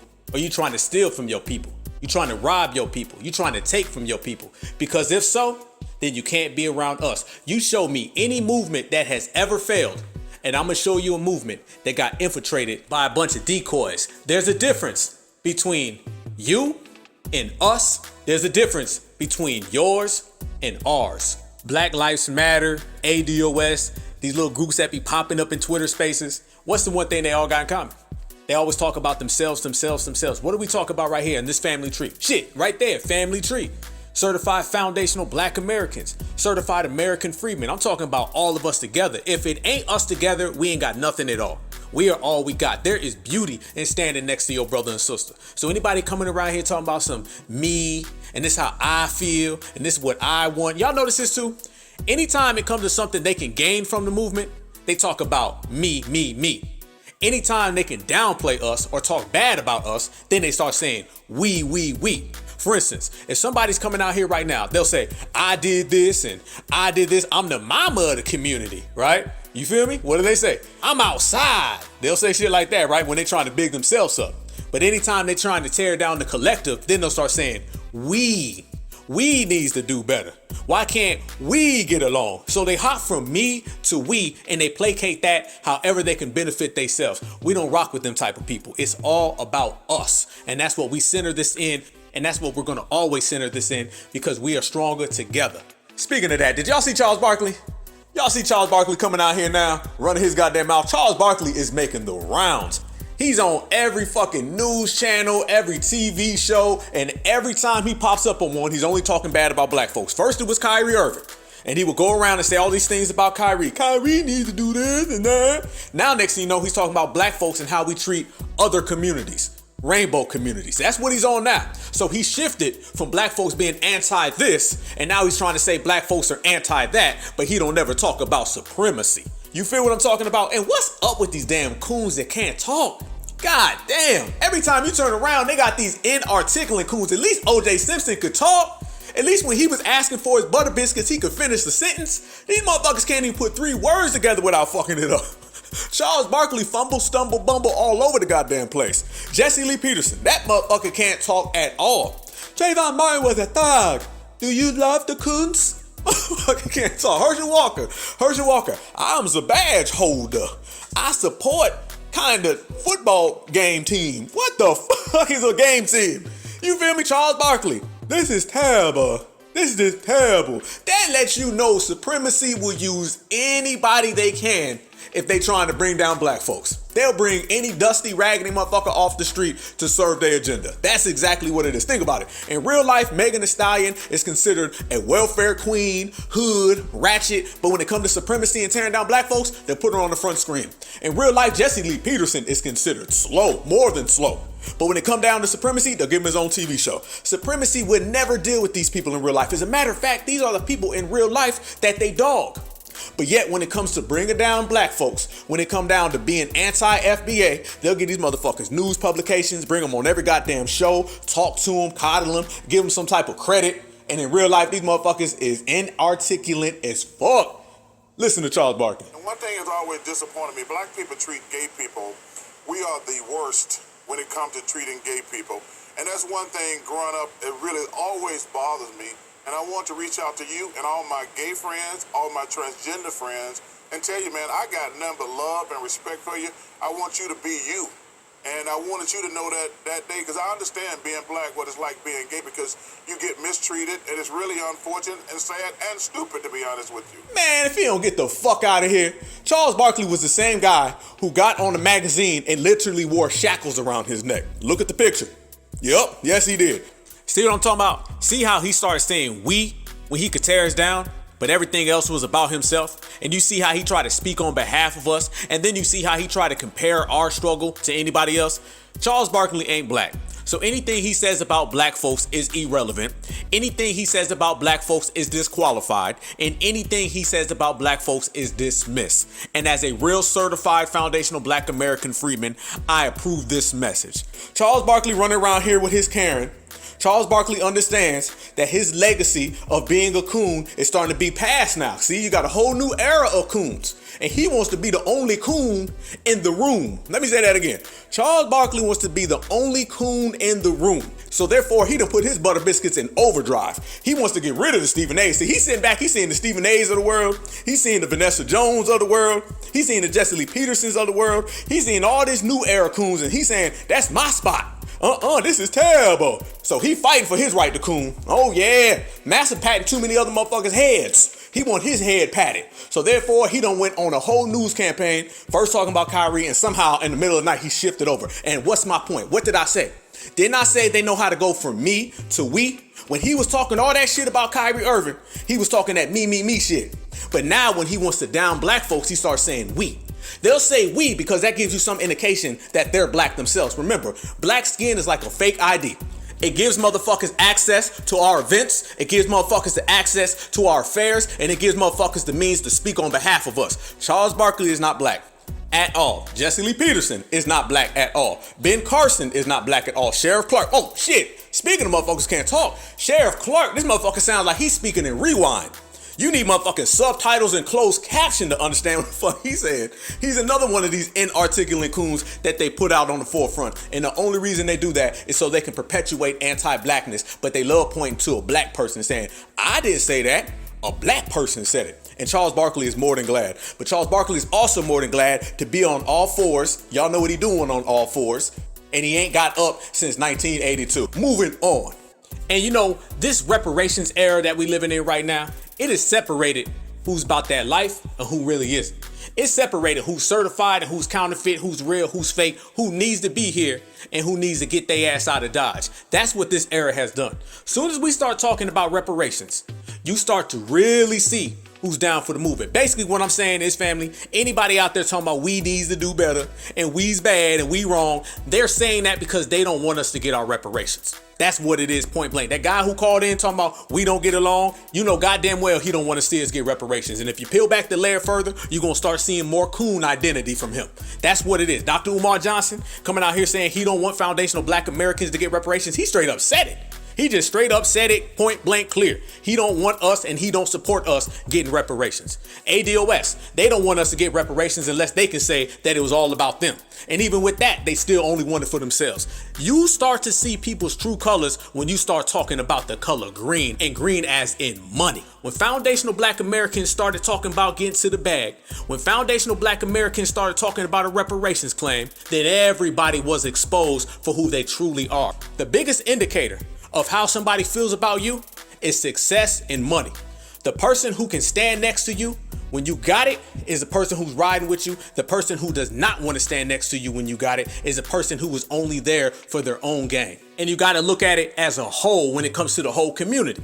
Soon as foundational Black Americans started really getting on code and making our claims specific, lineage based, you started to see who was really down and who really wasn't. And that's why we keep our eyes on them. That's why we watch them close. And that's why we pull paperwork. The best part about this era is the gatekeeping and not allowing these folks and these decoys to get on the inside and to infiltrate. Because if you look at every single movement, I'm talking about slave revolts all the way to the civil rights era, all you saw were people who got infiltrated based upon who they were around. Be very cautious who you deal with and who you rock with. That door says no trespassers. And when I say no trespassers, I mean no motherfucking trespassers. If you ain't put in that work and you ain't got that real FBA soul or that real certified energy, you can't come up in here, because we are about serious business. We are about holding it down. We are about getting tangibles. If that ain't on your docket and that ain't on your manuscript or your program, then homeboy, you're gonna have to see yourself to the motherfucking door. And if you don't see yourself to the door, we will show you the door personally. And that's why we went so far, because simply cleaning house, simply staying focused, simply handling that business and tying up any loose screws. That's how you do it. That's how we're doing it. And that's why the movement is moving right along. And when you talk about that, as we say, it's about positive energy. It's about really being there and really seeing who's down. Real talk. When we went to the Reparations rally and we were all there, we were there talking about serious business, and you had some folks in the back that was back there yelling and screaming. Wasn't nobody listening. They were back there from fucking sun up to sundown. Everybody went home, went back to their hotels, got something to eat, had some dinner, went to sleep, and these motherfuckers were still out there marching in the dark, doing what they do when nobody's paying attention. Y'all know who I'm talking about. And all they were there to do was to stifle our movement. And the very fact that they had to come to our reparations rally and attach their names to us let us know that they ain't got nothing popping. Remember, the person who's always got to use your name, the person who's always got to speak on you, is a person who can't get attention by their goddamn self. Why y'all think they always got to put FBA in their Twitter spaces? Why y'all think they got to show up to FBA rallies? Why y'all think they got to always speak on our brother Tariq Nasheed, Jason Black? Hell, I done seen these suckers put my name in Twitter spaces because they can't get it popping on their own, so they got to use my name. They got to use our name. They got to use the name of people who are certified so they can try to shine some light on their counterfeit energy. But let me tell you something. Certified energy always casts a shadow over counterfeits, so that's a tree you don't want to bark upon, because that tree will fall on you. That's what it is. So when we are at our reparations rally and you had a bunch of clowns in the back, talking shit and talking and speaking and doing whatever the fuck they were doing, and wasn't nobody paying them attention, you see what people will do in lights of trying to stop us. Why are you worried about what we doing? If what you doing is so great, you shouldn't have time to worry about what foundational Black Americans are doing, because you should be so busy and so occupied getting it on your own. And that lets you know that they cannot get it on their own. If not, they wouldn't do it. A lot of things are pretty clear when you just watch it. If somebody's got to speak on you, that means their name's not big enough. If somebody's got to attach themselves to you, that means that they can't attach themselves to their own movement. If somebody has to always bring you up, if somebody has to try to disrupt you, that means that they cannot get things going by their damn self. That means that they're not going anywhere, and that means that they will be a footnote in history. We will not be a footnote in history. We will be the cornerstone that everybody remembers. And if you look right now, we're doing historic things. We're doing very historic things, and they're not. They're just playing the role of the coons and the suckers and the sellouts. And guess what? History has had millions of suckers and sellouts. And do y'all remember any of them? Name me a name right now of a coon that went down in history as doing something great. There ain't no greatness in a coon. That's why they're a coon. Now, when you start talking about the pillars, you start talking about our legends, we remember them forever, therefore they live forever. How do you know? It's because the energy that they pass down is in all of us. Oh yeah, trust and believe. This reparations movement, this tangible movement, this era right now is not only being spearheaded by us, it's being spearheaded by the energy that was passed down to us from our ancestors. And that coon energy, it goes out with the coon. Feel me? So you see the difference right here, right now, today. And that's why our energy is levels above. So they can throw at us whatever they want to throw at us. They can line up whoever they want to line up. The fact remains is that they cannot stop the inevitable. The inevitable is foundational Black Americans winning, because we always win. Like I said, our whole life has been a winning streak. Our whole life has been a winning streak. That's why they got to go get folks off the street to try to derail us. Look right now. Look at the Democratic Party right now. The Democrats are out here openly telling you that they're trying to bring in replacements. Yes, they are. Anybody but black folks. That's the agenda. And they're only doing that because we're on code. Had black folks not been on code, they would be out here trying to hush, hush, quiet, quiet. The very fact that they're having press conferences and they speaking on podiums, motherfuckers is taking turns and saying, we want more folks to come in. We want documented, undocumented, off the street, in the street, around the street, up the street, down the street. We want everybody to come to America. Why they saying that, family? Why they saying that? They're saying that so they can replace foundational black Americans, but they got to make that dog whistle even louder. See, the dog whistle days, that shit's about done. That's about done because the dog whistle don't go far enough. The dog whistle hasn't been giving them any results. All that whispering and hush hush shit, no. The more supremacy gets put against the ropes, the more supremacy gets blatant. You understand? Let me say that one more time. When you back supremacy up against the ropes, when you got supremacy in the corner, when they hurt and they wobbling right now, they doing the fucking chicken dance all over the place. They can't stand still because we done hit them with that overhand right. And now that they shook up, they got to get louder. They got to start speaking. That little press conference they had with Schumer, where he was talking about we need 11 million folks and we're going to bring them in here. That right there was basically them saying foundational black Americans are on code. Foundational black Americans got us shook, and foundational black Americans are running shit. Listen. Now more than ever, we're short of workers. We have a population that is not reproducing it on its own with the same level that it used to. The only way we're going to have a great future in America is if we welcome and embrace immigrants, the dreamers, and all of them, because our ultimate goal is to help the dreamers, but get a path to citizenship for all 11 million or however many undocumented there are here. See what I'm talking about? Where the fuck did that come from, family? Why'd that pop up out of nowhere? Why'd that pop up? That happened after the midterm election. Why all of a sudden they decided to call a motherfucking conference to sit there and deliver that message? They came to deliver that message is because they don't have enough time. They running out of time. They'll sit here and say, well, we doing this because we have to sustain the country of America. Let me tell you something. America's got 320 million people. This little thing that all Americans are going to have to support immigration because we need numbers. See, that's what they're trying to run right now. The little hustle they're trying to use is that America as a whole cannot continue because we're not reduplicating numbers. No.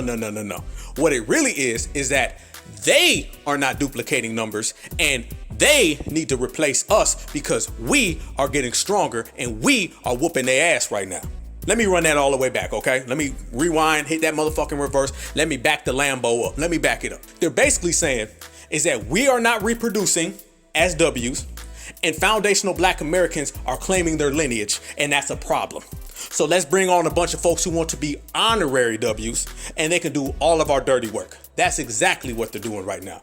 And when you add those two things and you make that combination, that is a combination that has them in disarray. That's why they throwing fucking press conferences at 12 o'clock on a fucking Tuesday so they can get that message heard. That right there was them telling the whole goddamn world, if you want to come to America and be an honorary W, please come now before the foundational black Americans get their tangibles. That's what that was all about.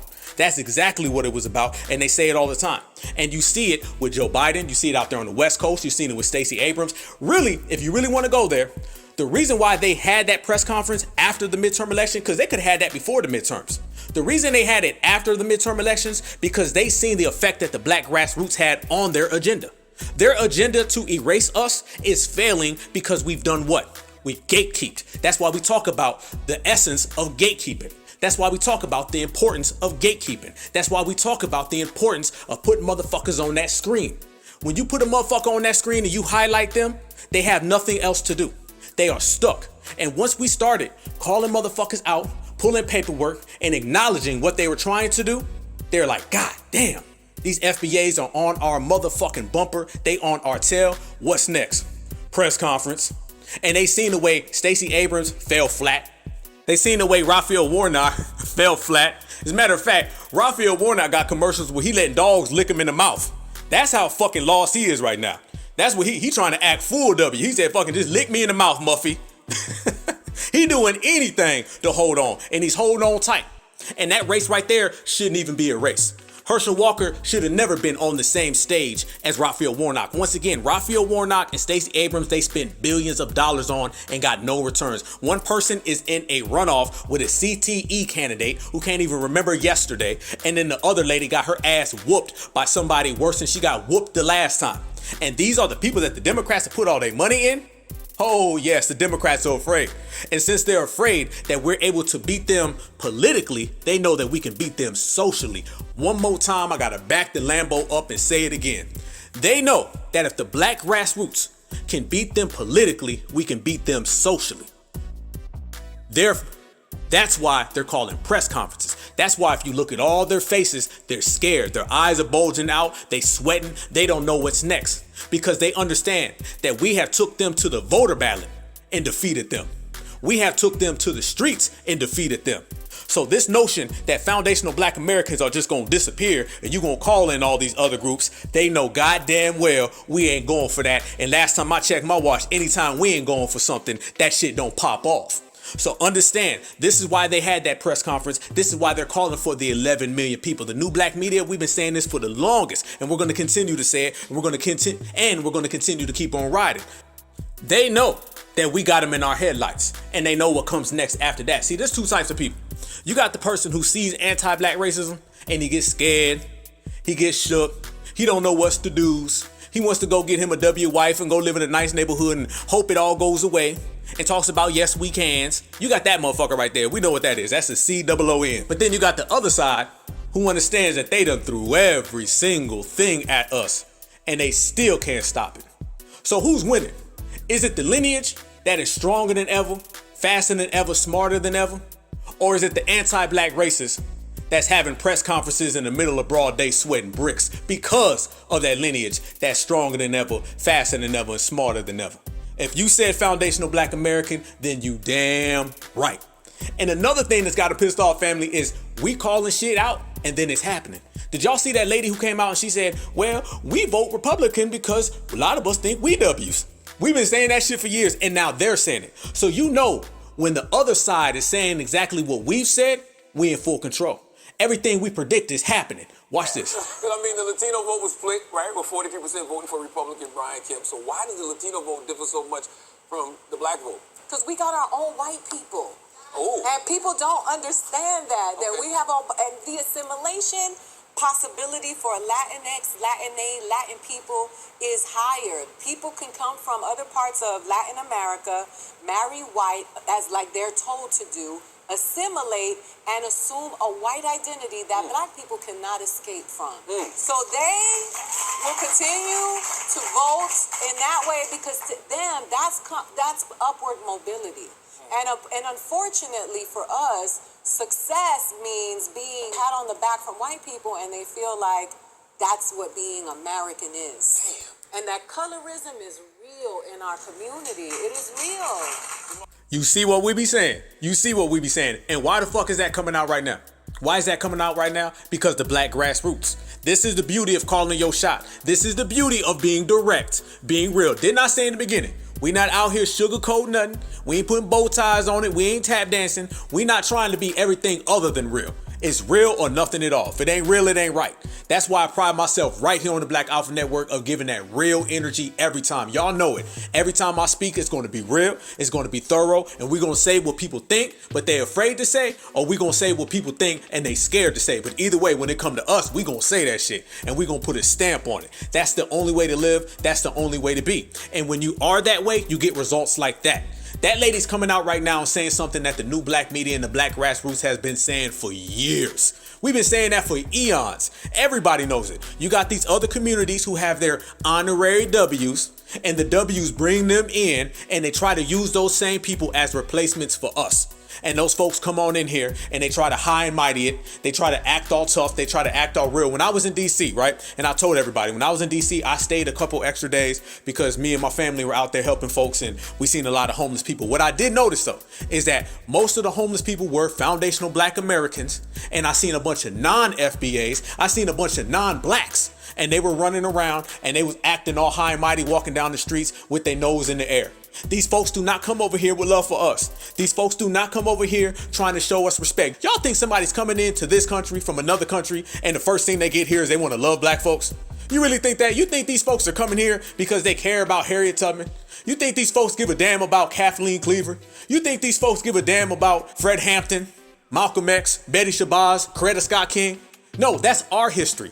And they don't respect us, so you know goddamn well they don't respect our history. These folks don't give a damn about slavery. Hell, in their countries, they were slave owners. If you go down to any of these countries where all of these honoraries are coming in, you see anti-blackness tenfold. And the new black media, we've been calling it. Let me say this. Ain't nobody gonna hate you across the street, and then when they come over here, all of a sudden they love you.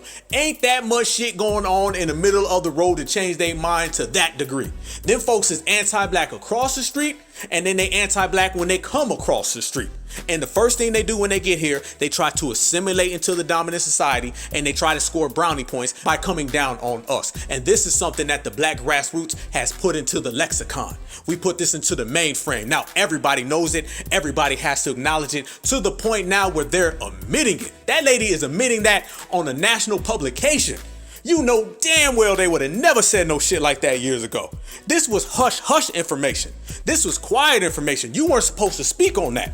All the anti-black racism in the minority community, that was something that they would never talk on. Y'all remember when George, what's that guy named? George Lopez? He was saying, never marry a black person.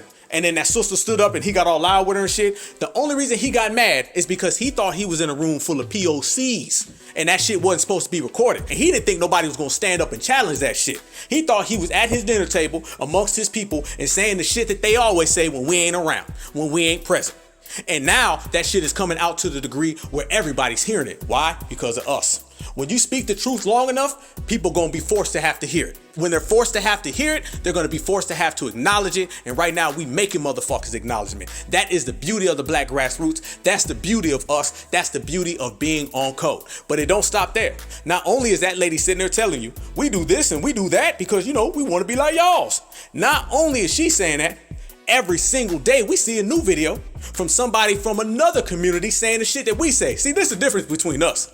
We can call out some shit, and then the people who we call out will admit what we said. See, when they start talking shit about us, it ain't real. It's fake. You can't point to it. Ain't nothing real. They ain't got nothing to stand on when they talk about us. They got to make up lies when they talk about foundational black Americans. We can beat these motherfuckers with the truth, and there ain't nothing better than beating a motherfucker and doing it with the truth and doing it with the facts, and that's what we have on our side. Listen to this lady. So Afro-Indigenous people exist, and we're going to keep going over this. Afro-Indigenous people are here. They've always been here, and they're not going anywhere. Afro-Indigenous people, especially on this app, but in life also, are being treated worse than any other group. You see? That's another one. Family, y'all been seeing it. Look at your timeline. Every single day you see another group come out and say the same things that the black grassroots have been saying for the longest. Why now? Ain't no coincidence, y'all. That motherfuckers start saying what we said soon as we stepped in the building. That motherfuckers quit whispering and start talking aloud when we stepped in the building. That motherfuckers start speaking the real facts soon as we showed up. When we show up, the whole game gets changed. When we show up, it's a motherfucking game changer. Foundational Black American presence is felt everywhere. I always say that on the Black Alpha Network, that foundational Black American presence, foundational Black American fingerprints are all over this world. And look, these people ain't just saying this shit for fun. They're saying that because they're being forced to hear what we speak, and what we say is so real and so evident that they gotta talk about it. That lady right there just told you. She told you about the blacks and the browns. She told you that it ain't real. She told you about the hatred. She told you about the anti-black racism. This is them saying it, not us. This ain't some coon where they had to call 1-900-COON and go get Charles Barkley to say a bunch of lies, to go get Shaq and do a 7-foot fucking coon walk. Nah, this ain't LeBron James reading a fucking Malcolm X book upside down. No, this ain't Ben Carson. Nah, motherfucker, this ain't none of that shit. This is somebody from their community saying the same things that we've been saying for the longest. So family, when we speak the real and we enlighten everybody, not only can we point to what we're saying, we can point to what they're saying. That's what you call a KO, knockout. And we keep on doing it because we keep on being direct. That's the beauty of it. But since we say that's the beauty of it, it don't stop there. I told you, every single day, you see more and more facts that come out on our side, and this side is what's got them having press conferences. This what's got them having meetings. This what's got them having panels. This what got them hitting code red. They're in distress right now. They are in distress. They are openly telling everybody they want to bring in 11 million folks. They want to just get rid of the borders. They just want open fucking borders where anybody can slide in. And that is something that we can take advantage of. But we're going to get to that in a minute. As we keep on talking and as we proceed, you got another person who came out and said the same exact thing that we say. Listen. So to clarify my statements and my claims of melanated people being native to America, melanated people being native to America, melanated people being native to America, melanated people being native to America. So a lot of people seem to separate the history of the Indian Removal Act and slavery as different separate events, but it is a catalyst and they are one of the same. In 1682, the Virginia Assembly, Act 1 and 2, declared the joining of Native Americans and Africans into one racial category. Crew members do have to capture thousands of humans. And to see that millions of African Americans are here today. This is the U.S. Census of 1790, when they first started counting the people that are here in the U.S. Damn, if I ain't mistaken, that's 3 folks right there from another community telling you that everything that the black grassroots says is true. Not just true, 100% unequivocally, absolutely the truth. It's a beautiful thing when you FBA. It's a beautiful thing when you certified. And it's a beautiful thing when you are the best lineage, heritage, and culture on the planet. Shit, you could just sit back and let your victories grow. And that's what we doing to this point. To this point, we sitting back and we watching every single thing we say. We watching every single seed that we planted grow on its own. Because you can do that when you stay true to yourself. You can do that when you got the facts on your side. And you can do that when you are an exceptional people. And we are the most exceptional people. But wait, we ain't done. When we say we always right, we always right. When we say we always correct, we always correct. And when we say we got receipts, we got receipts. Here's another person. Yes, another person coming out telling everybody about foundational black American spending power. And he's telling you, black folks have this. Black folks can do this. This is why they're scared of your power. Saying everything that we've already known. Family, when you put your words on the table, when you stand on something, when you speak about what's real, motherfuckers can hide, they can act, they can fake like they don't hear you as long as they want to. But eventually, motherfuckers gonna have to fess up. And us dropping all these receipts right now, everybody has to address us one way or another. There used to be a time when motherfuckers knew what the truth was, but they was quiet. They was hush. Now, the very fact that you got folks saying, black folks, this is the truth. And then another guy comes and says, black folks, this is real. And then another guy comes and says, black folks, you got to understand. When you hear the same thing that we say from all those different accents, it lets you know that FBA is in the building and we got that money, power, respect. This response here is something I said about black power and black influence, okay? I'm gonna give you one simple example how powerful the black community in America is. Just retail spending power. That coin, that money is power. Now look at this. Right here on top of Google, the African American population, yes, historically held an extremely powerful position in the retail marketplace. Look at this. You guys, the black community, known to drive trends across food, beauty, media, and more. Okay, this is just one aspect of black power. Look at this. The reach, projected reach by 2024 is 1.8 trillion. That's a T, y'all. $1 trillion. Now, peep game, family. He named all these places where we got spending power, but you notice what he threw in there? Media. You goddamn right. And it's the new black media. And by having the new black media, that's why you got all those different people saying everything that we've been saying is because we control the conversation. We are the influencers. We control the narrative. Once again, this ain't the time where motherfucker get on TV and say a bunch of bullshit and people ran with it. No, the new black media, we are the influencers. Everybody knows us and we ran everybody else out of business. Nobody gives a fuck about Roland Martin. Nobody gives a fuck about CNBC, Don't nobody give a fuck about that. It's all about us. Monday night, Tuesday, all the way back again to Sunday. Every day, people are sitting down, tuning into the new black media, getting a dosage of that real. And it's only growing and it's only getting stronger. We the influencers. And as we get stronger, everybody else now is forced to listen. And that's what I talk about when we talk about power. We've got the power now. That's why you heard all them folks saying what they were just saying. That shit sound like the United Nations. So many different voices speaking on things that foundational black Americans have been speaking on. But it's because foundational black Americans are influencing everybody. Always have, but now we done took it to another level. And clearly, based upon the receipts that we're dropping, everybody sees it, everybody knows it. That's what you call money, power, respect. Gone are the days where we was hoping that we got respect. We're taking it. Gone are the days where we was hoping we had power. We already have it. And when it comes to the money, MONEY, you already know what it is. Reparations over everything. No reparations, no vote. Cash reparations everywhere around me. Cream get the money. Dollar bill, y'all. Shout out to Method Man.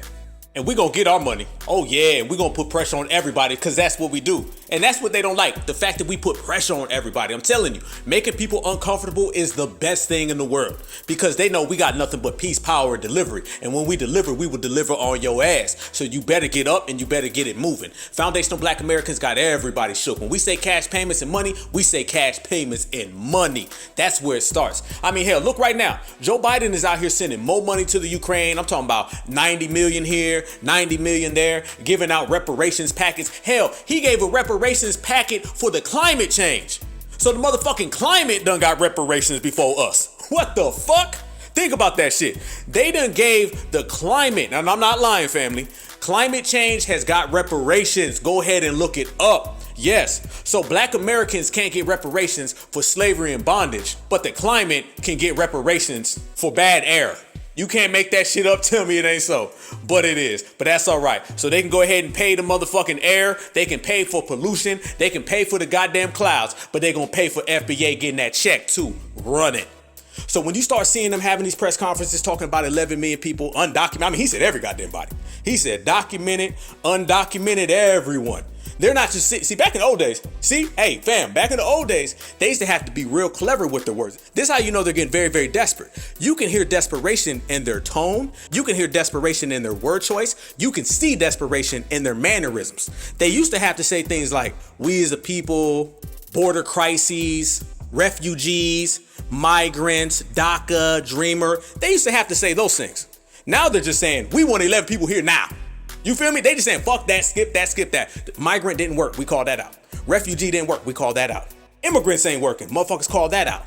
So now they're just saying, please come in. We'll give you whatever you want. We got you. So there's a race right now for the Democrats to hold on to all the power that they have so they can get this done. But when you look at the other side of the aisle, you got a guy who just said that he's running for president right now, and he ain't for open borders.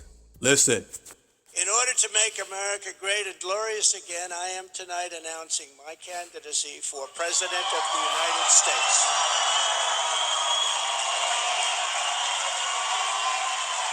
Together we will be taking on the most corrupt forces and entrenched interests imaginable. Our country is in a horrible state. We're in grave trouble. This is not a task for a politician or a conventional candidate. This is a task for a great movement that embodies the courage, confidence, and the spirit of the American people. See what we talking about? When shit get real, we get real right along with it. So as you have one supremacist who wants to do the covert way, then you got the other supremacist who wants to do it the overt way. You got one supremacist who loves honoraries, and then you got the other supremacist who hates honoraries. Where does that leave us, family? I'll tell you where it leaves us. It leaves us prime position, right in the fucking center where we could play both sides against each other. That's why foundational black Americans are in full control right now, because for the first time ever, not only have we framed supremacy, now we have framed how to hustle supremacy. How to exploit supremacy. Once you got that down pat, then you got it all on lock and we got it locked up. See, we understand that politically, the power lies in us. They don't spend all of this money trying to get foundational Black Americans to vote. They don't have all these coons come out here and subsidize coons, try to pay them money so they can tell us to go vote. They don't have all these vote or die campaigns unless they understand, oh, there's power in that black vote. The only problem is there's no power when you vote blindly. So what happens when foundational Black Americans don't vote blindly? What happens when foundational Black Americans vote strategically? Then the power's all on our side, and you can see it right now. Black grassroots candidates are popping up all throughout the country. I know some personally. You feel me? Black grassroots media has already popped up all over the country. Black policies, black agendas popping up all over the country. But the one thing we have is that we have the black political power and the black voter to usher all these things in. And we do it by being certified. Prime example, Donald Trump is about to run in 2024. Then you're going to have Joe Biden running. Joe Biden, once again, family, is 277 years old. Okay, he'll be 278 next month. Kamala Harris, nobody likes her. Nobody gives a damn about her. As a matter of fact, did y'all see Kamala Harris just come out recently and start talking about people are stupid? Did y'all see that shit? Y'all see that? She was talking about kids and she was saying they make stupid decisions or some wild shit like that. Now, who y'all think she was talking about? We know goddamn well she wasn't talking about her group. We know goddamn well she wasn't talking about the dominant society. She was talking about black folks. Listen. What do we know about this population, 18 through 24? They are stupid. They are stupid. That is why we put them in dormitories. And they have a resident assistant. They are stupid. They make really bad decisions. See, that's the shit they keep doing. And that's why motherfuckers are side-eyeing her. And that's why people are saying that she ain't no good. She's a terrible candidate. And even W liberals are saying that Joe Biden should drop her on his 2024 ticket. She keeps on having these mishaps. She keeps on fucking up and everybody's seeing it. Foundational Black Americans don't rock with her. Her low approval rating is mostly based on us. We don't fuck with her. The games are over. We've exposed her. And that goes back again to the black grassroots in control. When the black grassroots is in control, you can see a Latino admitting to anti-black racism. You can see liberals admitting that Kamala Harris ain't shit. And you can see Democrats desperate throwing press conferences in the middle of the afternoon. That is all a result of us. And you can see Democrats losing elections that they thought they had. That is all a result of us. But Kamala Harris, she's fucking up. Everybody's going in on her. And that's all based upon us telling everybody who she really was in the first place. All it takes is for us to expose your ass one time and the rest of the work is done. And since the black grassroots exposed her, she hasn't recovered since. Trust me, that video where she's talking about, no, I'm not gonna do nothing for black folks. Man, that has plagued her career. And I promise you, in the future, when she is a failed politician, when she's looked at as one of the worst vice presidents of all time, when she's looked at as somebody who never did nothing, people are going to look back on that interview. Even more so, they're going to look back on the black grassroots and they're going to say, by us circulating that interview, by us exposing it, by us not letting it go away, because they tried to bury it, they tried to hide it, they tried to keep it out of view, and we kept on posting it, and we kept on posting it, we kept on showing it, we kept on talking about it, we kept on circulating it. By us doing that, that was the first time that she was highlighted and framed as a horrible politician, and she will never recover from it. Just like Stacey Abrams, just like everybody else, we are 100% solely responsible for all of these politicians losing. Now, when Joe Biden runs again and Donald Trump runs again, foundational black Americans are gonna play that right in the middle, watching them fight. Why not? Why the fuck not? That's gotta be our motto. We gotta take enjoyment in seeing two W's go at it. W on W crime is a black person's best friend. And we done seen a whole lot of W on W crime. And we should sit back, get our popcorn, relax, and watch the shit go down. It's must-see TV. It's must-see TV. I ain't gonna lie to you. When I turn on television, I see them W's fighting each other and slapping each other and doing all that wild shit. They locking Karen up, throwing in a motherfucking headlock. I'm at home laughing all goddamn day. Yes, and we done had a whole lot of opportunities to do it. See, a lot of black folks want to get involved. They see two W's fighting, and that don't sit right with them. That's like seeing they two friends fight. They two buddies. They two saviors. They hate seeing they saviors fight. See, we see W on W crime, and we laugh at the shit. They see W on W crime, and they think it's savior on savior crime. This person right here is their savior. This person right there is their savior. This is the zaddy they want. This is the Karen they want. And it just hurts their little coon feelings when they see two W's fight. Not me. Fuck no. That's just like watching Netflix, Hulu, Roku, Dish, Xfinity on demand. That shit better than going to the theater. Why go to the theater when you can turn on CNN and see Karen and Ken fighting? That's what the Roe vs. Wade situation was. We got all types of opportunities to sit back and let these motherfuckers go at it. The Republicans, Democrats, liberals, conservative, the Roe vs. Wade situation, January 6th. I was sitting back watching all of that go on. And I was sitting back with some popcorn watching all that shit go on. And so was all my certifieds. Did not involve myself, will not involve myself in W on W crime. We sit here all the time and talk about how they try to divide and conquer us. They always want to get in the center of us. They always want to pit us against each other. But yet we'll see them fighting each other all the time. And if you look at the statistics, that's all they do. If you look at any statistic, their whole community is littered with W on W crime. So why not just sit back and exploit it? Divide and conquer, but we don't never return the favor. We'll sit there and see them trying to get us to fight each other, trying to separate us amongst ourselves. But yet, whenever they're feuding, we want to play mediator. Fuck mediator. All right? I'm playing agitator. I'm playing instigator. You know what I'm saying? Fuck that. Let me say that again. Fuck being the mediator. I'm playing the instigator. Oh, Mr. Democrat, I'm about to go vote for the Republican. Mr. Liberal, I'm about to go vote for conservatives. And what happens anytime we even mention voting outside the Democratic Party? They go crazy.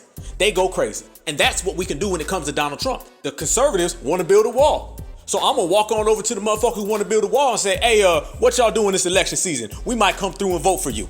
And then the Democrats going to spaz the fuck out. And then we going to be laughing.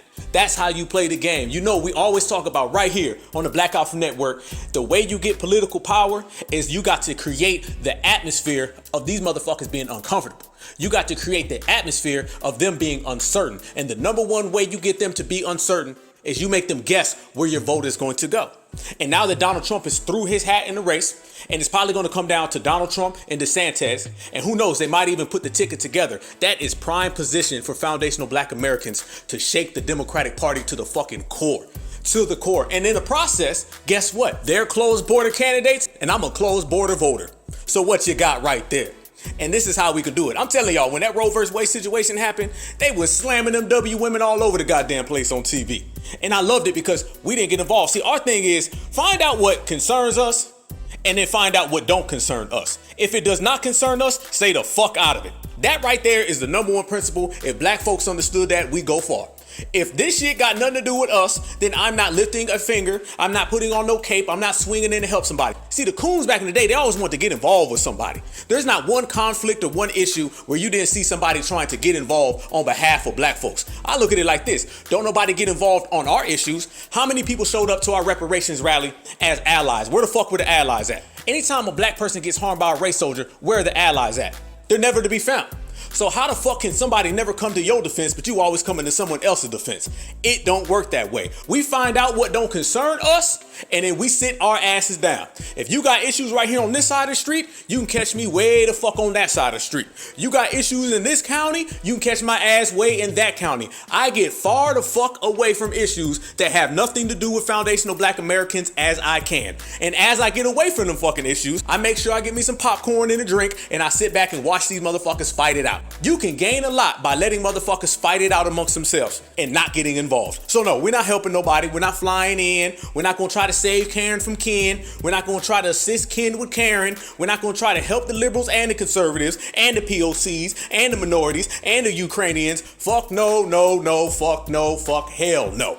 All of them can hold their own nuts and do it on their own while foundational Black Americans focus on what we have to focus on. And what do we have to focus on? That's getting our tangibles. That's getting our reparations, and that's getting our game up. Money, power, and respect. You don't get money, power, and respect by helping everybody else. We already have our hands full doing what we got to do. We don't have time to park our car, get out our car, run across the street, get into a fucking phone booth, put on a cape, go fly across the street, and go help out the dominant society. Hell to the fucking no. So when Karen is getting her ass body slammed and suplexed at a Roe versus Wade rally, I'm gonna be laughing. When Jorge is getting his ass whooped by ICE coming in their house, I'm going to be laughing. Foundational Black Americans, we have the opportunity to laugh, and never stop because you got so much infighting amongst these groups. So sit back, relax, agitate that shit. These motherfuckers be fighting, I'm gonna be over here flipping goddamn pancakes. You know what I'm saying? I'm gonna be over here enjoying the goddamn show. Because that's how I look at it. I look at that shit as a show. I look at it just as a show. Netflix, I'm telling you, this shit ain't nothing but on demand. On demand, seeing Karen get her ass whooped at Roe vs. Wade. On demand, seeing POC run from ICE. On demand, seeing tethers get deported. On demand anything that doesn't have anything to do with foundational black Americans. My demand is cash payments. Other than that, good luck, motherfucker. You're on your own. Nope, can't assist you. I'm too busy being FBA. Nope, can't help you. I'm too busy being FBA. Nope, ain't coming to your march, ain't coming to your summit, ain't giving you a helping hand. I'm too busy being FBA. And it's damn good too. Feel me? So when we sit here and say that they always try to draw a wedge in between us, they always try to get us to fight, we gonna practice that same thing with them. That's our agenda. We gonna draw a wedge between them the same way they try to put a wedge in between us. Oh yeah, I'm gonna be instigating. I'm gonna be the biggest instigator. I'm gonna be over there like, John, I hate to break it to you, buddy, but Bob said that your mom's Brussels sprouts are terrible. Supper last night was so bad. He said she put too much ketchup in the hillbilly spaghetti. He said your wife Sally's macaroni is horrendous and her apple pie is hideous. He said he's never coming back for supper again. I'm gonna have that motherfucker mad. They gonna be throwing Taylor Swift CDs at each other. And I'm gonna be sitting back laughing. That's what it is. That's how it go. That's how we rolling. Same exact way. I mean, what's any different than them coming around and telling black folks, hey, you know the people on the East Coast don't like the West Coast, right? Right? You know this rapper and this rapper really don't get along, right? Here's some drugs. I know you want to sell it to each other. Here's some liquor. I know you want to drink it. Go to the corner store where we just gave this tether a subsidy to open up and sell y'all poison. It's okay. Spin, spin, spin. What's any different? See, when we talk about them doing that to us, it's commonplace and it don't move nobody. Everybody just thinks it's normal. When we start talking about doing the same exact thing and matching game for game, then all of a sudden it get real. Trust me, as I say, if supremacy plays all sides, then we gonna play all sides. Only difference is we gonna do it thorough, the certified way. That's how you win. That's how you get your game up. That's how you get money, power, and respect. And we got it all, family. Speaking of them trying to pit us against each other, trying to get brothers to fight brothers, sisters to fight sisters, shout out to Kelly Rowland. Kelly Rowland been on code lately. Kelly Rowland has been on code, and like we said, when somebody's on code, we send them that salute, we congratulate them. Did y'all see that little interview with that Rosenhaus or Rosenberg or whatever the fuck? That guy was trying to get Kelly Rowland to kind of talk bad about Beyonce. Y'all seen that? He's literally sitting there trying to get these two sisters, and I mean sisters, like not just brothers and sisters. I mean, these ladies are basically sisters. You could tell. They're family to each other. And he's literally saying, well, I just think, you're just as good and you're just as this. And you see, they'll always come to one of our brothers and say, you're a lot better than your other brother. If you just got rid of him, you'd be more successful. If you just passed him up, you go further in life. And then they'll go to one of our sisters and say, why are you even around her? You're prettier than her. You sing better than her. You dance better than her. They're always trying to fill your head with these grand delusions of how much better you are than the next person so they can divide you. And once they divide you, they're going to try to break you. That's what they've always done. You can look at it historically. They would go to the plantation. How you think they found house Negroes? They would go to the house Negro and say, oh, you're different. We all done heard that you're different. Oh, you're not like them. You're different. Oh, you don't act like him, you're different. Oh, you speak so much better, you're different. And they get these coons on this fucking treadmill, this coon treadmill where they spend their whole life trying to be different. They want to be the special Negro. That's the Charles Barkley, that's the Shaq, that's the Stephen A. Smith. Y'all know how they do. They always come around and they try to pit us against each other. So this guy's basically trying to get Kelly Rowland to sell out her sister on behalf of W-ness, because that's what it's about. A lot of these coons will sell out their own family for congratulations from a W. And Kelly wasn't having none of that shit, and she shut it down immediately. Check it out. For your ability to play second to Beyonce, which for so many, everyone who gets, I can only speak for me, everyone who gets in the entertainment business gets into it to be the man, right? But it does take an ego check, and you happen to be standing next to the brightest light on planet Earth. Like, you think Big Boy from Outkast has it tough being next to Andre. You're with Beyonce, and not only did you not fight it, it seems like you really loved the position that you were in and took it seriously. And here's the thing: light attracts light. I am light, so I am a beautiful brown shining light. So I don't think anybody's light dims anyone else's. I think that when other people start to compare you, I think that that's when it shows how dim they are of themselves. So I don't take somebody else trying to dim my light anymore for anybody else. I love B. I know that she's a light, but I know that I'm a light too. But it's also created such an interesting role for you where, you could have rested on your laurels and just been like, hey, I'm a part of this iconic group. My best friend's the biggest star in the world. We kick ass. We're awesome. Yes, and her best friend / sister is one of the big stars in the world too. So it's like people only see things one-sided. You know what I mean? So I don't like when they just put one person in one place. Like, we both shine together. That's how you play it. That's how you play it. Anytime somebody's coming around and trying to tell you, oh, you're different, tell them, hell no, I ain't different. You're different. As a matter of fact, you so different, you ain't one of us. Get the fuck out of here. That's the only difference I see. The only difference I see is people who are not foundational Black Americans, or people who are not certified, or people who are not B1s. You're not going to come up here and tell me how different I am than my family tree.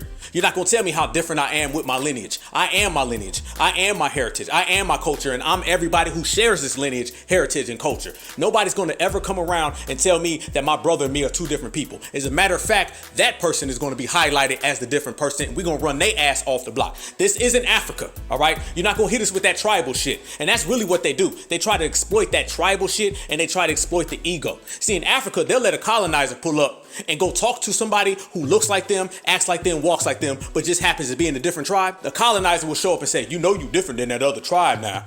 You way different. Y'all's the good ones. We's friends with y'all. And if you just sell that person out, you can come on over here. And then next thing you know, you get the goddamn Dahomey tribe. You get slave traders. They're trying to tie you up, lock you up, and sell your ass to the colonizers. That's that tribal shit. You cannot exploit tribalism in foundational Black Americans because we don't have tribalism. We have a strong lineage. And when your lineage is strong and airtight, people cannot penetrate you. So that little chump that was trying to pit Kelly Rowland versus Beyonce, she shut that down. And then let me send another salute to Kelly Rowland, because everybody's heard about the situation going on with the AMAs, where they did not allow Chris Brown to do I want to say it was at the 40-year Thriller anniversary from Michael Jackson. Chris Brown, from what I've seen and people seen in the rehearsals, put on an epic performance that was about to be the talk of the town. Everybody was about to talk about this. Chris Brown was putting it down thoroughly, representing for Michael Jackson. And out of nowhere, in Prop Tune, they canceled it. They just canceled it. The AMAs didn't want it to happen. I heard that a call came down from Disney, and Disney said, we don't want an abuser represent a child, you know what. And that's bullshit, because first off, Michael Jackson was never convicted of that. And it shows you again, in the system of supremacy, just like Kyrie Irving, Bill Cosby, Kevin Hart, once they label you something, it doesn't matter, because they just speak about it like it's the truth. Oh, did you hear the anti-words that he said? No, actually he didn't. But once they put it in a publication and they phrase it like that, everybody believes it's the truth. Now, when you start talking about, did you see this from Kyle Rittenhouse? No, he didn't do that. George Zimmerman, oh no, he didn't do that. Darren Wilson, oh, he didn't do that. You see, they'll always specify and clarify when we make a claim against them. But whenever it comes to us, nope, that's it. It's definitive. Nothing else to say. That's why us right here in the Black grassroots, we done nullified all that shit. Now it's to the point when the Black grassroots and new Black media says it's true, it's true. And since we're the dominant influencers now, we're the ones who are pushing that line. And when we say things go, things go. We said Kamala Harris was trash. Now guess what? Everybody thinks Kamala Harris is trash. We're the first people who said Joe Biden was a failure and he was an anti-Black racist. Now everybody sees Joe Biden as a failure and an anti-Black racist, to the point that when he shows up around the dominant society, they say, let's go Brandon. Y'all know what let's go Brandon means? That means fuck Joe Biden. And where did they get all that from? They got that from foundational Black Americans and the Black grassroots. We have set the precedence because we are the influencers, and it drives them crazy that these real, thorough, certified real ones are the people who are pushing the line, and what we say goes. Deal with it. Now, back to this Chris Brown situation and this Michael Jackson situation, because this pertains to the Kyrie Irving situation, to the Dave Chappelle situation. Everything affects everything, family. Once they come after one of us, they come after all of us. It never ends with just one person. It never stops with just one celebrity. They take those situations with that individual and then they apply it to our whole community. I said it before. Anytime they come after one celebrity, they start writing articles attacking the whole Black community. Kyrie Irving, they claim that he's anti this. Then the next thing you know, they say all Black people are anti this. Dave Chappelle, they say he's anti that. Next thing you know, they say all Black people are anti that. Anybody who remembers when they started making those claims against Michael Jackson, they started saying this was a problem in the Black community. The whole this is a problem in the Black community always starts off with the celebrity. That's exactly what they do with hip hop music. They say, oh, hip hop is so violent. And it's a problem in the black community. That's why they just had Michael Eric Dyson running around here talking about drill music reflects a culture of toxic masculinity within black people. And I'm tired of people writing songs about it that are about literal human beings that either they have killed, want to kill, or in celebrating that drill rap, then going out trying to live the life they sing about in their song. That was beautiful when it was the gospel music, right? I want to live the life I sing about in my song. That was a great gospel song. B.B. King even sang about it. But that's beautiful when you're dreaming about love and community. It's not good when you're talking about killing, mayhem, and murder. And so going out here, Pop Smoke or PNB, you're at Roscoe's, and it's a father and son tag team of toxic masculinity and murderous masculinity, and you kill that kid. You couldn't have just taken his chain. You got to shoot him in his back and his head. This is a cultural addiction to death that we must announce for what it is and denounce it and figure out other constructive ways to embrace and love and edify each other. You notice he had to say toxic masculinity. Now, where does that come from? That comes directly from the liberal playbook. That's one of their words. So you see who's giving him his orders. He's doing the same thing Charles Barkley's doing. They're making these rounds, they're using liberal words, and they're blaming black folks on every single news interview they can possibly find. But what Michael Eric Dyson needs to do, he needs to quit worrying about toxic masculinities in the black communities, and he need to worry about all them accusations he had on his ass from the Me Too movement, because it looked like he ain't living too good himself. That's what it is. So family, they try to bring us all in collectively. They never keep this centralized on a celebrity, fam. This is why when we see people hold shit down, we gotta ride with them. We have to ride with them because eventually that shit's all gonna trickle down to us. They don't know how to just keep this with one black person. What does Tariq call it? OBN? One big, you know what? NIGGA? That's exactly the way the dominant society operates. They don't know how to just stop at one person. Everything they do has an end game of writing legislation to lock all black people up. I'm telling you, this is how sleazy they are. They'll sit back and they'll blame one celebrity with some type of false accusation. They'll write an article that condemns the whole black community. Then next thing you know, they'll write a law that locks up the whole black community. So you see this all at play right here. And let me say this about the Chris Brown situation. They've been had an issue with Chris Brown. They've been trying to get Chris Brown for years, and they haven't been able to get anything to stick. And they hate that. They get frustrated when they put an accusation and then another accusation and another accusation. They write bad article after bad article and none of it sticks. That's when the dominant society gets desperate. And when they get desperate, they get irritated. And then when they get irritated, you see shit like this. They've been trying to get Chris Brown since the Rihanna situation. They thought that was their golden opportunity to ruin this man, to cancel his career. And they did not like how he bounced back. They did not like how people came to bat for him. They didn't even like how him and Rihanna still continued to talk. They wanted to throw him under the bus, and they wanted to make him an example of all evil abuser black men. And since they couldn't make him the example of all evil abuser black men, they lost an opportunity to slander everybody. And the dominant society don't like losing those opportunities, so they done put a mark and a target on that guy for a long time. Same thing with Kyrie Irving. A year ago, Kyrie refused to do some things, and then they said, well, let's get him on this. They couldn't get Dave Chappelle a couple years ago. When he went to Africa, they said, wait till his ass come back, then we'll get him on this. I'm telling you, they will wait around. They did the same thing with Michael Jackson versus Sony. They said, we can't get Michael Jackson now. We'll come up with some accusations tomorrow. Do not be surprised, family, that if in the next 6 months to a year, they end up trumping up charges on Chris Brown for some shit that has nothing to do with anything. Don't be surprised. Kyrie Irving too, all of them. I'm telling you, every person that they have ever targeted, where the charges did not stick, where the accusations did not stick, or the propaganda did not stick, they will wait and then they will come up with some shit out the blue. And it'll have nothing to do with what they're talking about today. This is why we got to identify and we got to ride for our people. Don't just ride for them after the dominant societies come for them. Don't do that. Understand who the dominant society has targeted. Understand the grand scheme of things. Understand how they're going to try to use this celebrity as a reflection for the black community and ride for each other ahead of time. Sometimes we wait until everything comes crashing down, till we feel the fire. Don't wait until you feel the fire. Understand who is targeted and start riding and supporting them now, so when the time the slander comes in, we already got each other's back. That's how we build each other up. That's how we hold shit down. That is money, power, respect. Checkmate. And when I said Kelly Rowland was on code before, with the whole guy trying to put a rift between her and Beyonce, the same exact thing happened where this time she was holding down Chris Brown. Chris Brown ends up winning an award, and what happens? The crowd starts booing. Family, why the fuck are they booing Chris Brown all of a sudden? Why? Like, out of nowhere. Chris Brown was cool last year, the year before. There was nothing with Chris Brown. He ain't been in the news. He ain't did nothing crazy. How the fuck all of a sudden do they cancel his performance and somehow the crowd is booing him? You see how the dominant society just wake up today and say, we don't like that black guy? We was friends with him yesterday. We skipped over the day before and just now we don't like him. All of a sudden they just start booing him. And our sister Kelly Rowland said, nah, fuck that. And she held that brother down, spoke with pride, and presented him the award in which he wasn't there to even accept. Not only was his performance canceled, I don't even think he was there. They literally outcasted this guy. Once again, how do you set up a situation where he's about to perform and then out of nowhere, not only does he not perform, he's not even there?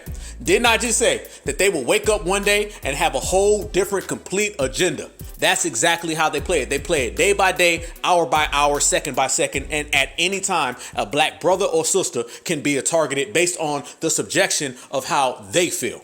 King Music Award goes to Chris Brown. Chris Brown is not here tonight, so I'm accepting this award on his behalf. Excuse me, chill out. But I want to tell Chris, thank you so much for making great R&B music. And I want to tell him, thank you for being an incredible performer. I'll take this award, bring it to you. I love you. Congratulations. And congratulations to all the nominees in this category. Y'all hear Kelly Rowland? Yeah, Kelly Rowland G-checked the whole goddamn crowd. That's how you do it. They thought they was gonna boo and she G-checked every last one of them. Bout ain't. It's a crazy game. So when the crowd started booing, Kelly Rowland shut that shit down. The same way she shut down that guy talking that bullshit about her and Beyonce. And that's what we always got to do. If you see somebody talking out of line or out of pocket about another foundational black American, G-check them. Let them know that will not be tolerated. And that's what I was speaking on when I said respect is taken. You don't wait for respect. If a motherfucker ain't gonna give it, you gonna go take that shit. What I always say on the Black Alpha Network, you got two choices. You can give it up or you can get it took. But either way, it's coming home with us. So understand, that's what they got. Chris Brown, target. Kyrie, target. Dave Chappelle, target. All black men, target. But Michael Jackson. Let's talk about Michael Jackson. Michael Jackson is somebody that they've always wanted to target based on the beginning of this video, family. That's why I picked that out, because Michael Jackson says it. They didn't think that I was going to outsmart him. They didn't think that I was on game. They didn't think I would have money, power, and respect. They thought I would be just like everybody else, but he wasn't. But when Michael Jackson did what he did and he gamed them, not only did he game them as he was alive, his legacy has grown. And when your legacy grows and the black grassroots hold you down, you're gonna live forever.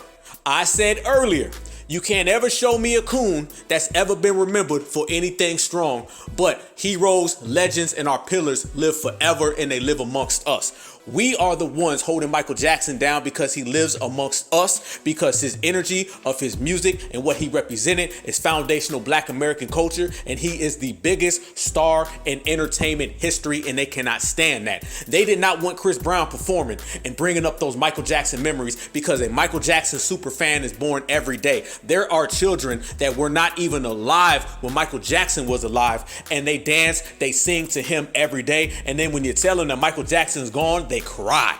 Nobody gets that type of love.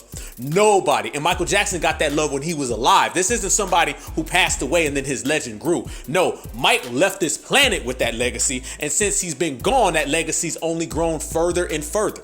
And when Chris Brown does this performance, and I'm telling y'all, family, go look at the video. It was going to be epic, and they did not want that to happen. One is because they want to hate on Chris Brown, and they didn't want him to get the shine for such a great performance. And at the same time, they have these new people every other weekend that they're trying to tell us is the new Michael Jackson.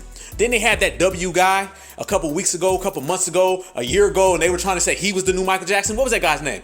I think he was on like fucking Rolling Stone magazine or some shit. Jay-Z said he could make this guy a star. Some fucking guy. He was in a group, One Direction or Two Direction or Three, whatever the fuck. That guy was somebody that they were trying to say is the next Michael Jackson. They always try to pick somebody from the dominant society and say they're the new Michael Jackson. And they didn't want Chris Brown to come out and neutralize all that shit, so they shut it down. They did not want Michael Jackson's energy, Michael Jackson's legacy to grow, and they did not want it being passed down to Chris Brown or any young foundational Black American watching. This is how they do it, this is how they operate, and this is how sleazy they are. So we understand that game, we understand that con, we understand that trick bag, and we walk right around it, and we continue to represent our brother Michael Jackson. We continue to hold down Chris Brown, and with that, the legend grows, and with that, the lineage gets stronger. You feel me, family? That's how we do things. Because one thing for sure is that certified American freedmen, we make sure that everything we do is precise. We make sure that all of our moves are well thought out, and we make sure everything we do is very, very strategic and laser focused. And that has been the difference between this era and this generation amongst all the other ones. We don't operate off of emotion. We leave that emotional shit at the door. We operate off of business. And do you see what operating on business accomplishes? Do you see how shit gets done when you got a business mentality opposed to an emotional mentality? We're not sitting here allowing somebody to say, that's the bad supremacist, this is the goods one. And you run from red plantation to blue plantation trying to get away from supremacists, but you end up running right into one. We don't go for that. As a matter of fact, we exposed it and we buried it. That's not the game that we're on no more. We're not allowing someone to pick any random Black person and say, that's who we're going to target today, and we're going to write all these articles and tell you how bad y'all community is. We expose that shit and we get rid of it. We're not going to allow somebody to run around here and say how much they support our women and how much they stand by our women, but every single time something bad happens to our women, they're hush. We don't go for that no more. The only thing we go for is foundational Black American first, foundational Black American only.